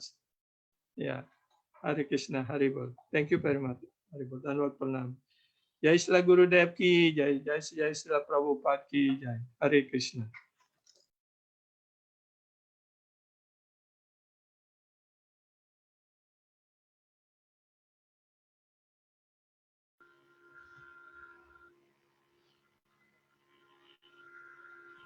Thank you very much, Sundarananda Prabhu. Again, he's a very senior disciple of our Guru Maharaj. I really appreciate you taking the time and saying a few words for us today. We'll go to His Holiness Chandramauli Maharaj, but before I just want to make a quick comment on what Sundarananda Prabhu said. Speaking about how Guru Maharaj was speaking and you were translating for him, and he would speak so much and it was very difficult for you. It reminded me of Pushkaraksha Prabhu in Paris when he was translating for Guru Maharaj also. Guru Maharaj would become very excited and animated and would speak for 5 minutes or something, and he had to translate that. It was very, very difficult. Thank you very much for your association, for coming today here, Prabhu. I want to just give a short introduction to His Holiness Chandramauli Maharaj. I'm very, very grateful you came today, Maharaj. I'm not sure where you're at in America, but I think it's probably the middle of the night or some crazy thing. I'm in Slovenia. You're in Slovenia, that's right, you told me. So anyway, thank you very much for coming today, Maharaj. I've known Maharaj, I had the good fortune since we were both brahmacharis, and I would meet him traveling sometimes, and he was preaching and collecting donations for the New Vrindavan project, and I was out of Los Angeles. And he was very extraordinary because he was always traveling by himself, at least that I saw. And is very, very renounced and very, very dedicated to Krishna Katha and dedicated to chanting. And that is, he still is today. Now he's taken sannyas, and you've given mercy to so many disciples. And you're traveling all over the world and making such a wonderful contribution to Prabhupada's mission. Thank you so much, Maharaj. I really appreciate you being here today. Would you like to say something? Thank you, Madhavananda Prabhu. My obeisances to you, and my obeisances to all the Vaishnavas online. Vancha kalpa tarubhischa kripa sindhu vacha patitanam bhavanebhyo vaishnavebhyo namaho namaha. Nam Vishnu Padaya Krishna Prasthaya Bhutale Shrimakti Bhakti Vedanta Swami Tiname. Namaste Saraswati Devi Gauravani Pacharine Nirvishesha Sunyavadi Pastyatya Desatarne. Shri Krishna Chaitanya Prabhu Nityananda Sri Advaita Gadadhara Sivasadi Gaur Bhaktavinda. Hare Krishna, Krishna Krishna, Hare Hare. Hare Rama, Rama Rama, Hare Hare. So, I'm always feeling a little bit less because I didn't have really any quality time with your Guru Maharaj, His Holiness Gour Govinda Maharaj Ki Jai. And that's one of the things that I regret even now, that such a great personality was present with us. Although I did hear his lectures, and since then I've read his books, and also hearing more and more coming through you about your Guru Maharaj and all the articles and lectures that he gave. So I'm still in contact in that way. But on a personal level, there was only 2 incidents that I can recall, and one was not really so direct. And that was when that was his actual disappearance day. That was in Mayapur, and I think it was 1996. February 9th, was it, in 1996, if I can recall properly. I was there, and we were with Madhumangal Prabhu, and he was giving a class on deity worship. We were in the Goshala area, and then someone came running into the class in a very excited way and said, Gour Govinda Maharaj has, we think, they didn't say we think he has just departed the world. So the whole class went crazy. Everybody left, and we all came running to the place where Maharaj was. I believe it was the Lotus building in one room. And then there was so many devotees there. And so my mind was just thinking, is he here? Did he leave? If he did, it is, it's a shock for all of us. So of course, I'm sure that someone will speak in detail about that actual departure. I can't really say much about that, but I can remember how much I was affected by that in a very, painful way, because although I didn't have much association, I could appreciate that here was a great soul. Here was someone who really exemplified Srila Prabhupada's teachings in a very direct and powerful way. Here was a person who was absorbed in preaching Krishna consciousness, who was knowledgeable in the Shastras, and who was uncompromising in presenting, Bhagavad Dharma. And that's one of the things that really attracted to me to him more than anything else, was his surety, his determination, his enthusiasm, and at the same time, how much he sacrificed to travel, especially in the Western countries, to preach Krishna consciousness, when many times we had heard that his health was always, quite precarious, wasn't the best, but at the same time, he wanted to make a difference. He wanted to preach to the Westerners. He knew we needed that type of association. We knew he needed that. We needed that, what he had to say, and devotees wanted him to come. And this leads me up to one incident that happened was in May of 1993. I was in New Vrindavan at the time. And during that time, New Vrindavan community had been going through what we say some alterations in the presentation of Krishna consciousness, and had adopted some of the trimmings and external features of Christianity. And it actually became more and more as time was going on. And practically in 1993, it was pretty much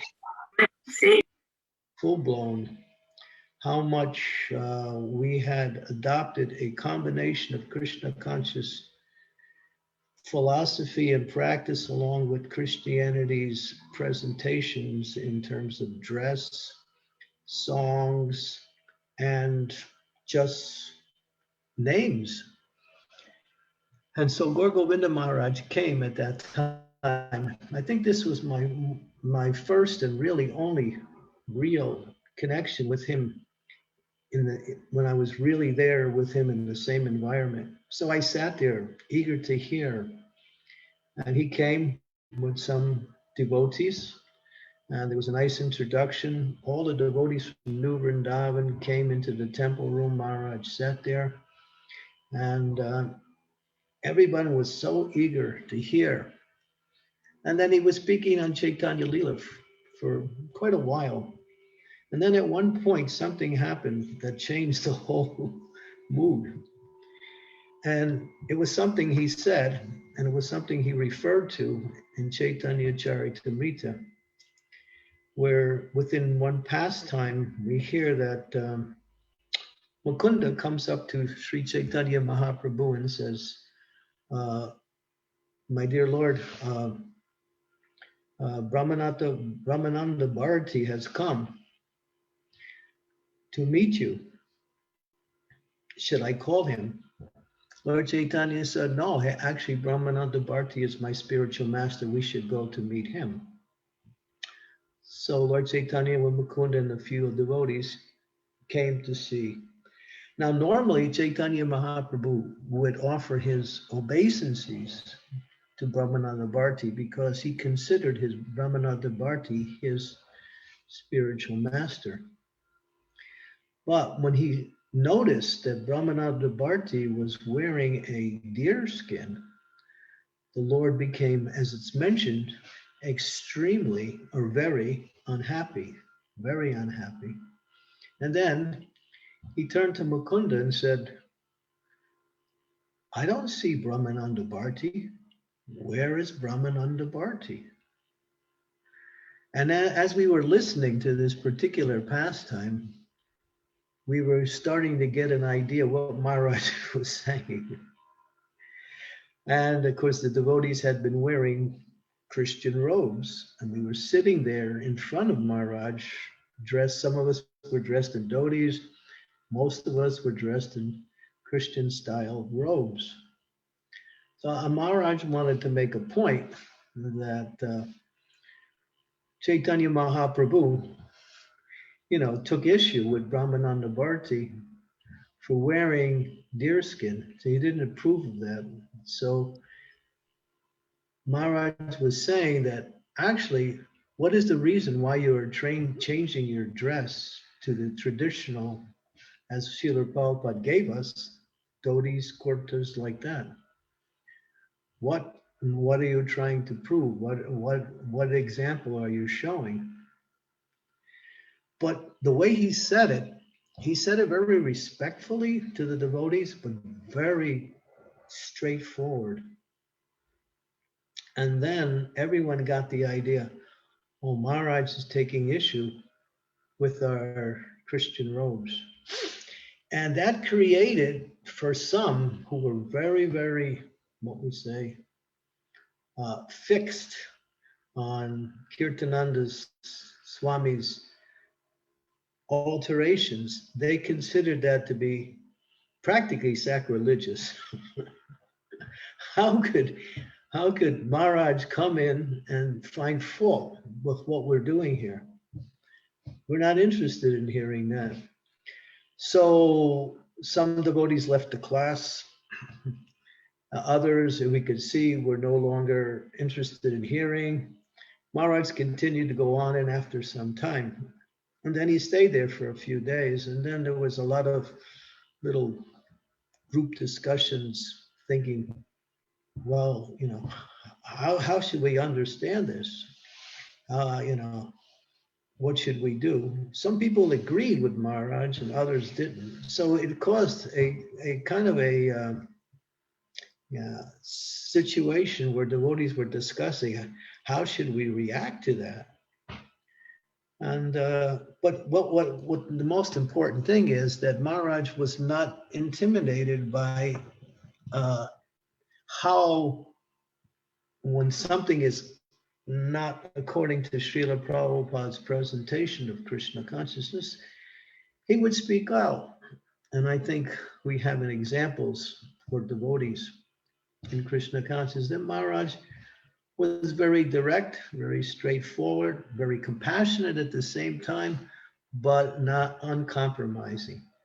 And that reminded me of Srila Prabhupada, because that's the thing that most attracted me to Srila Prabhupada, is that he was uncompromising and very sure of what Krishna consciousness is, and he knew how to present it in such a way that it was understandable,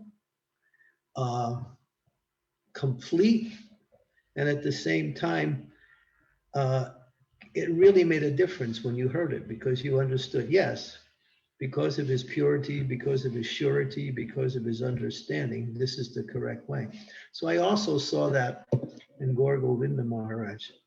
And because of that, although at the time I was not so much agreeing with him at the time, but at the same time, I appreciated the fact that he had brought it up. And then, of course, after that, many, many years later, I would continue to hear from him in different venues, but never in a direct way, always through, maybe through different types of audio media like that. So that was my one and only real, what we say, in the same space association with Maharaj like that. And he continued to stay in New Vrindavan, I think, for a couple days after that and gave class. But some people were disturbed.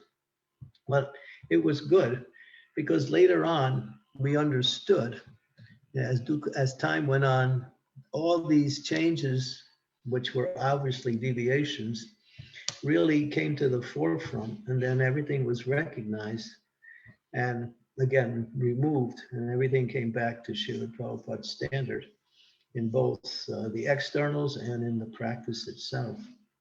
So Maharaj was kind of setting the stage for what would happen later on when all this was exposed as being off, deviant from how Srila Prabhupada wanted Krishna consciousness to be presented, how he wanted it, how he wanted it to be practiced also. So this was my, and this, I never forgot this. I can still in my mind see the temple room, me sitting there and Maharaj speaking and the devotees there. It's still very clear because it made such an impression on me. Not so much what he said in relationship to that, but just his presence was so spiritually powerful. And that impression is still very much with me. And of course, it's that's something I really much appreciated. So, but I'm sure all of you have so much more deeper and more, what we say, personal realizations of Maharaj in his short but very powerful presence in our life. So thank you very much for giving me the opportunity to speak something. Srila Gour Govinda Maharaj ki jai. Vanchakalpatu Bhascha Kripa Sindhu Vevacha. Titanam Bhavanebhyo Vaishnavebhyo Namaho Namaha. Thank you, Chandramauli Maharaja. Just a couple reflections that I got from your very beautiful presentation. One is that it just really struck me how frank and straightforward you are in presenting that time as a deviation, and how important that is for the devotees, that you can say, I was there, I saw these things going on. It's really, really important to have such a frank, straightforward voice. And the second point is that's the symptom of a sadhu. And we're appreciating your qualities as a sadhu. And as you're saying about our Guru Maharaj, that he didn't compromise. And from your comments in that regard, one thing that I get is that we also need to be so straightforward, not rough, as you were pointing out, but very loving and compassionate, but not compromise Srila Prabhupada's principles and compromise this movement. There's very important points that I collected from this. Thank you, Maharaj. Anything else you'd like to say before we go on? Only that Gour Govinda Maharaj, for me, reminded me of Prabhupada a lot. And that was something that I appreciated, that Krishna had sent us another, what we say, Prabhupada in one sense, someone who knew the philosophy, who lived it each moment, who grew up in it, who preached it. It was a real, I think for the society, it was a great opportunity to really grow in our Krishna consciousness by his association.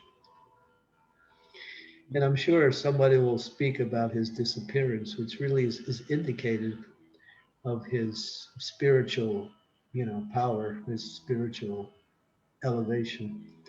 That was really how he disappeared. I can't really speak about it. I'm not qualified to. but I think that is really indicative of his spiritual stature. Thank you, Maharaj. I really, really appreciate you coming and giving such thoughtful, heartfelt words. It's very, very encouraging. Because yesterday we had a beautiful session. Bhagavat Maharaj, your godbrother, was speaking, and in the morning session we heard from Devamrita Maharaj and Sarthi Maharaj, and then later in the afternoon we heard from my godbrother Tapasri Maharaj and Lokanath Maharaj and Krishna Chaitanya Maharaj. But the end of the morning session, Vaijayanti Mala Mataji, who's a disciple of Srila Narayan Maharaj, she spoke, and she and another Mataji Chandrika were present. They went to speak to Guru Maharaj and ask him these questions, which precipitated his departure from this world. And her comments were, I think everybody was crying. It was just very, very intense and very, very profound. So yeah, we covered that something. So thank you again, Maharaj. I really appreciate your association so much. If anyone here doesn't know Chandramauli Maharaj, well, all I can say is you're very unfortunate. Maharaj is a wonderful preacher, very gentle, humble devotee. He's helped so many people with his prison preaching and worldwide traveling. Now, at this point, I'd like to turn over now to Romapada Maharaj. He kindly shared a video with us, and I'd like to, if anybody's interested in watching that, this will be the end of our program. This video is 17 minutes long. And just before I start with the video and finish this session, let me just make a little announcement. This evening session will have our last video of Guru Maharaj speaking just for 3 minutes on a beautiful topic, how Guru is always present. It's a very, very powerful short lecture. Then we have our speakers. We have Kavi Chandra Maharaj, my godbrother, who's a temple president in Belgium, Purushottam Tirtha Prabhu. Then His Holiness Bhakti Vigyan Maharaj will speak. Then His Holiness Radhanath Maharaj will speak. And then Radha Govinda Maharaj's very articulate disciple, Amarendra Prabhu, will speak. Chaitanya Charan Prabhu will speak. He's a disciple of Radhanath Maharaj and also a well-known speaker. And we're hoping maybe Hari Parsha Prabhu may also speak something. And then our dear godbrother Pushkaraksha Prabhu will finish that session. So we want to heartily invite everybody to take part in that tonight. That'll be taking place, let's see, I can tell you, depending on where you're at in the world, but it will be in about 7 hours from now. So we'll go ahead now with this video recording we have of Romapada Maharaj. And I want to thank everybody very much for coming and taking part in this program today. Hare Krishna. Nama Om Vishnu Padaya, Krishna Prasthaya Bhutale, Srimate Bhakti Vedanta, Swami Iktinamine Namaste Saraswate Devi, Gauravani Pracharine, Devi Cheshta Sanjavadi, Paschatya Desatarine, Jaya Shri Krishna Chaitanya Prabhu Nityananda, Shri Advaita Gadadhar, Shri Vasari Gaur Bhakta-vrinda, Hare Krishna, Krishna Krishna, Hare Hare, Hare Rama, Rama Rama, Hare Hare.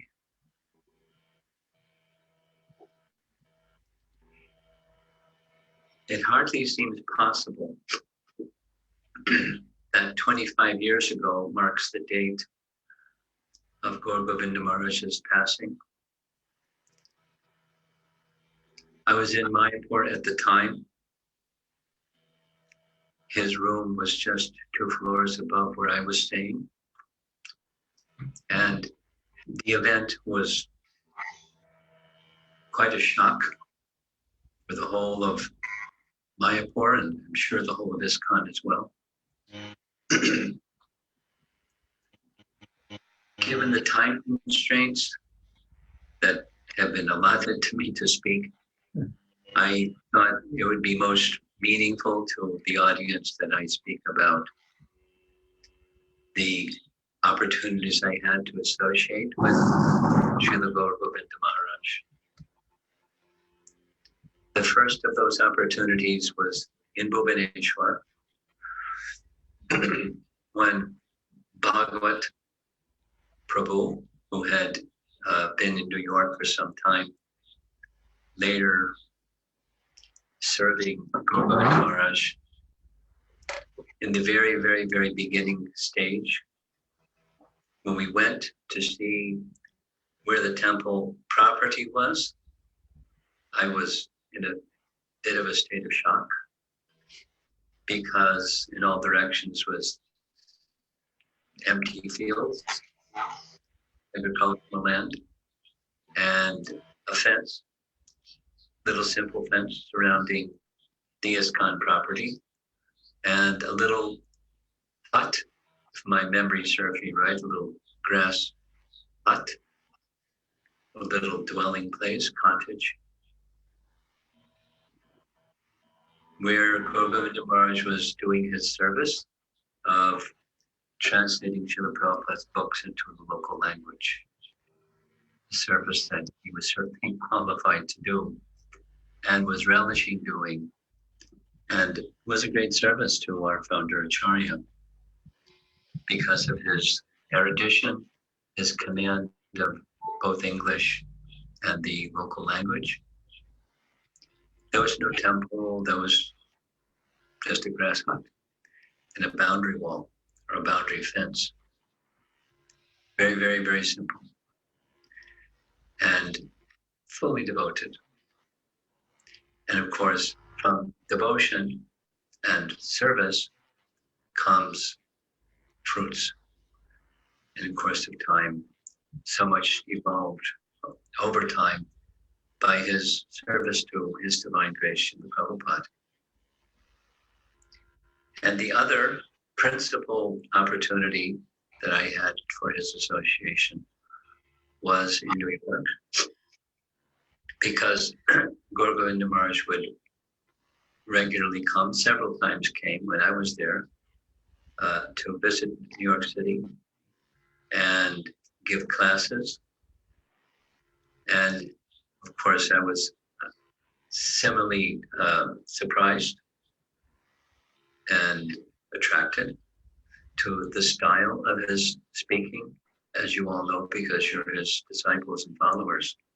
But I had never experienced that style of speaking, pausing, having some singing that would illustrate or enhance the message he was making, and then resume the speaking back to the same theme. It was very attractive, very culturally attractive. Now I must say, maybe some of you had a similar experience. I couldn't, his accent made it a little difficult for me to understand everything that he was communicating. So as a result, because our understanding, my understanding, was he is a particularly unique and particularly elevated Vaishnava. We had to listen to his classes, the recordings of his classes, more than once. Similar to my experience of hearing Srila Prabhupada for the first time. I had to listen to his recorded classes because I couldn't understand everything when he first spoke. And one of his disciples was from New York. I mean, many were from New York. One of them was Adi Purusha. And I recall, I wasn't present, but when Adi Purusha had a tendency to say things that needed to be checked by the spiritual master, and he didn't hesitate. If I remember correctly, hearing from Adi Purusha, not only verbally he would correct him, but sometimes even physically he would correct him. And he knew his disciple, and the disciple appreciated being corrected by a strong whack, that he was his affection. Now most disciples can't take that, and most gurus don't give such reprimands to disciples unless they can take it. but his repertoire was very wide. He's known in ISKCON today and ISKCON then as very learned, very erudite, and filled with rasa, taste, and loving attraction for Krishna, and inspiring and lifting his audiences to that platform. Yet another side was he was strict. Wasn't just, I'm okay, you're okay. He was strict. And if somebody needed correction and could take it, he was ready to offer it and lovingly accepted. So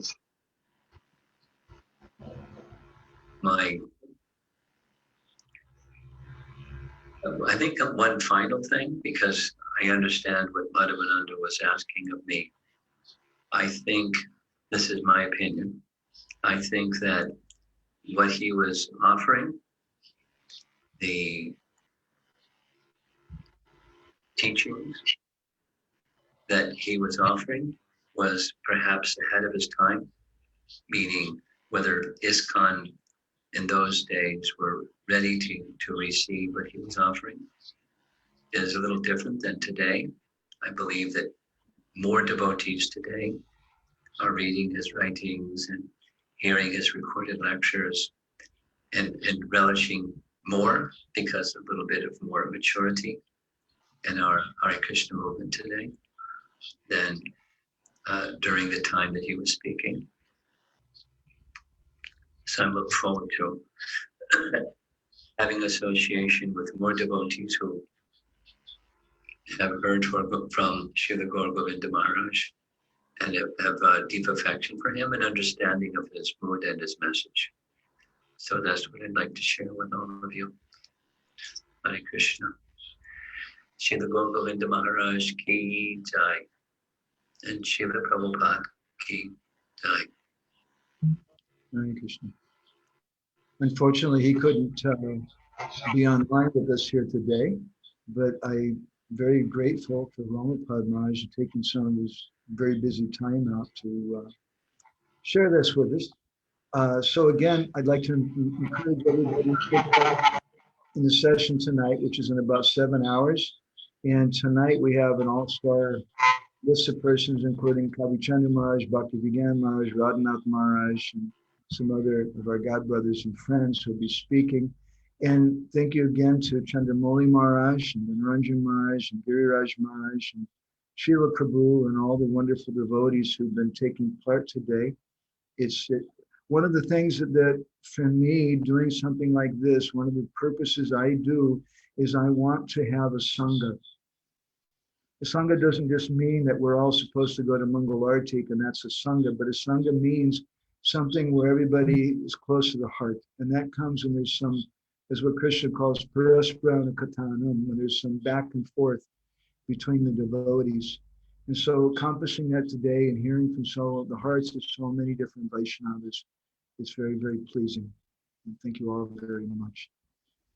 If anybody has any reflections or comments, you could go ahead and offer them now. Srila Prabhu just wrote something. He says, my regards to His Holiness Chandramauli Swami for relating such a significant, transformative incident in the history of New Vrindavan. I cannot think of a more effective strategy to address a most sensitive issue than Srila Gour Govinda Maharaj's preaching method. His intervention seemed like a page right out of Chaitanya Leela. Thank you for that anecdote. Thank you very much, Chandramauli Maharaj. Do you want to add anything before we stop, Maharaj? Vishwanath Chakravarti Thakur says, Madhu Yena Samarpa, yet you should finish with something sweet. So that's definitely not me.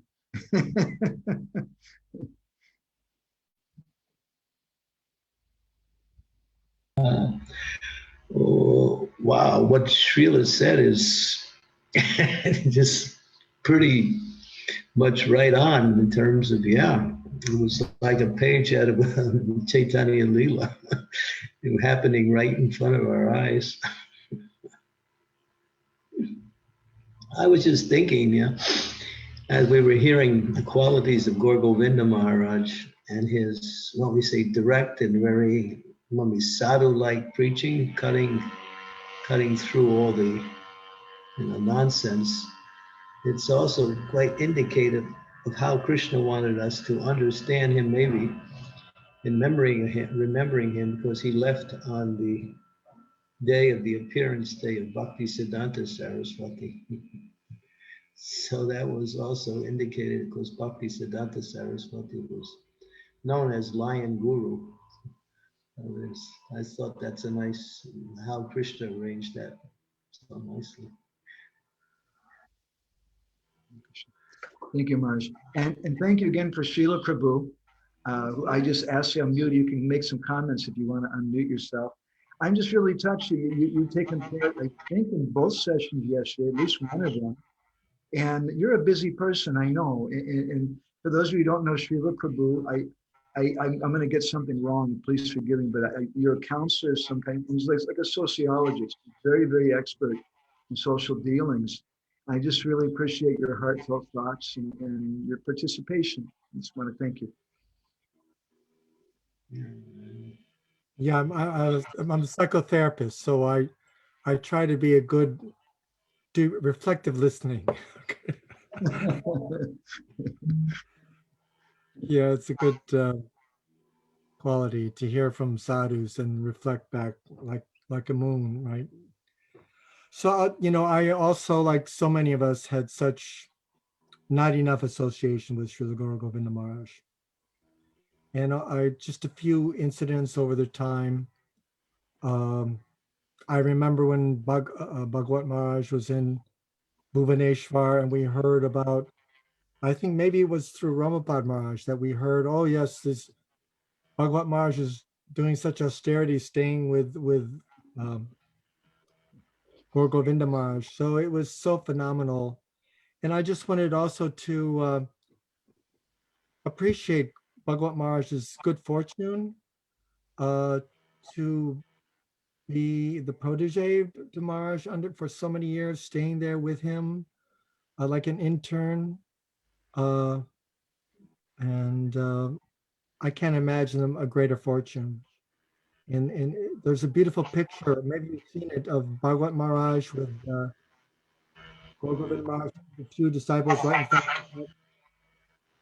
It's posted actually on Bhakti Bandhava. They posted one lecture.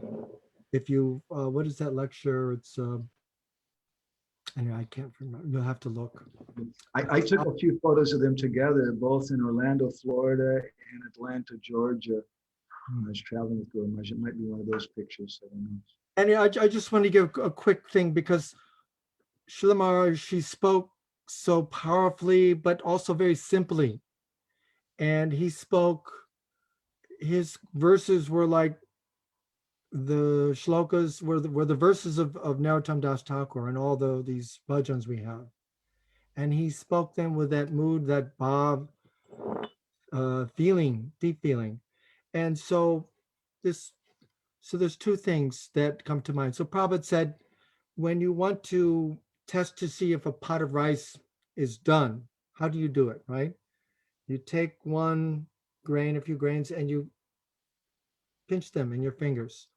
So you can see the quality of a great Mahatma in a nutshell by just take a couple grains. So how Srila Maharaj chanted, it was astounding. His deep attachment for Bhagavatam was unprecedented. And so also another phrase that comes up, he was a lion on the chase and a lamb in the fold.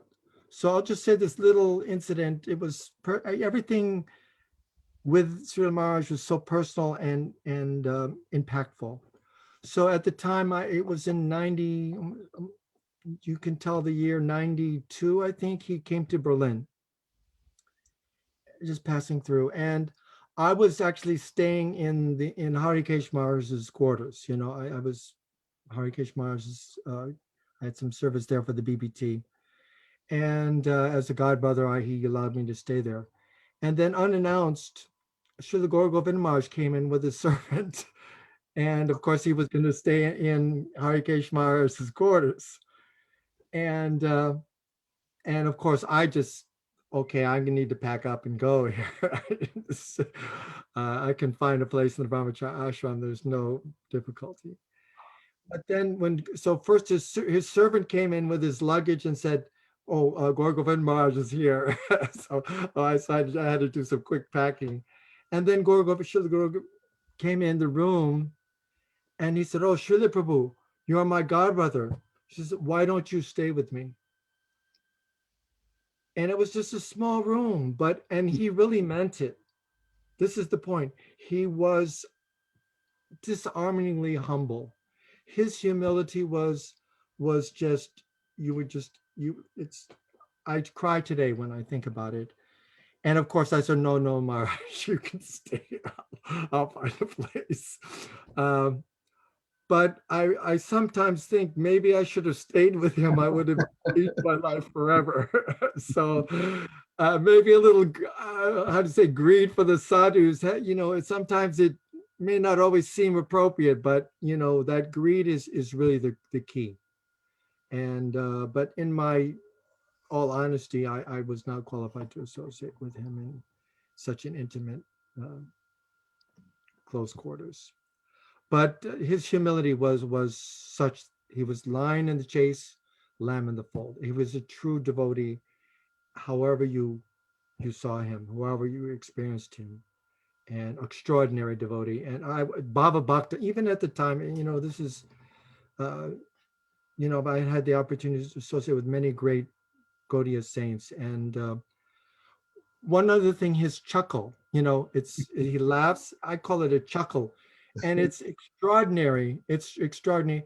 It reminds me of the chuckle of Srila Sridhar Maharaj had, if you listen to his chuckle, and also the chuckle of Krishnadas Babaji.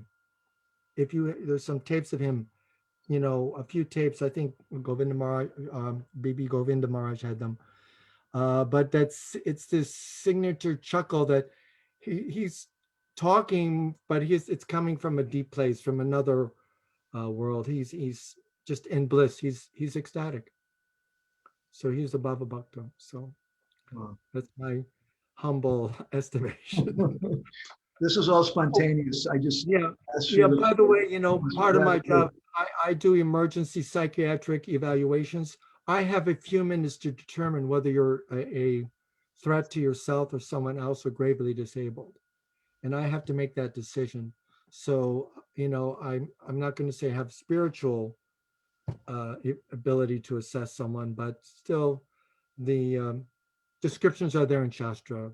You can look them up, the 9 qualities of a Bhava Bhakta. And he had all of those. So he was so qualified, so impactful, so life-changing, whoever met him.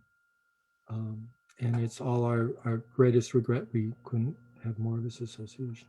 And I'll say this final thing. He was without doubt the greatest of the disciples of our Gurudev Srila Bhaktivedanta Swami Srila Prabhupada. The foremost, most advanced, most exalted. And we can say that at least in this space. I'm so glad we asked you to say something, and thank you so much, Srila Prabhu, for jumping in. Real beautiful comments. I want to go ahead and stop here. We're really late. I'm talking too long. So we'll see anybody who comes in a little less than 7 hours for our evening program. Thank you all very much. Shri Srimad Gour Govinda Swami Maharaj Gurudeva Ki, Srila Prabhupada Ki, Srimad Govinda Ki. Kripa Sindhu Deva Cha.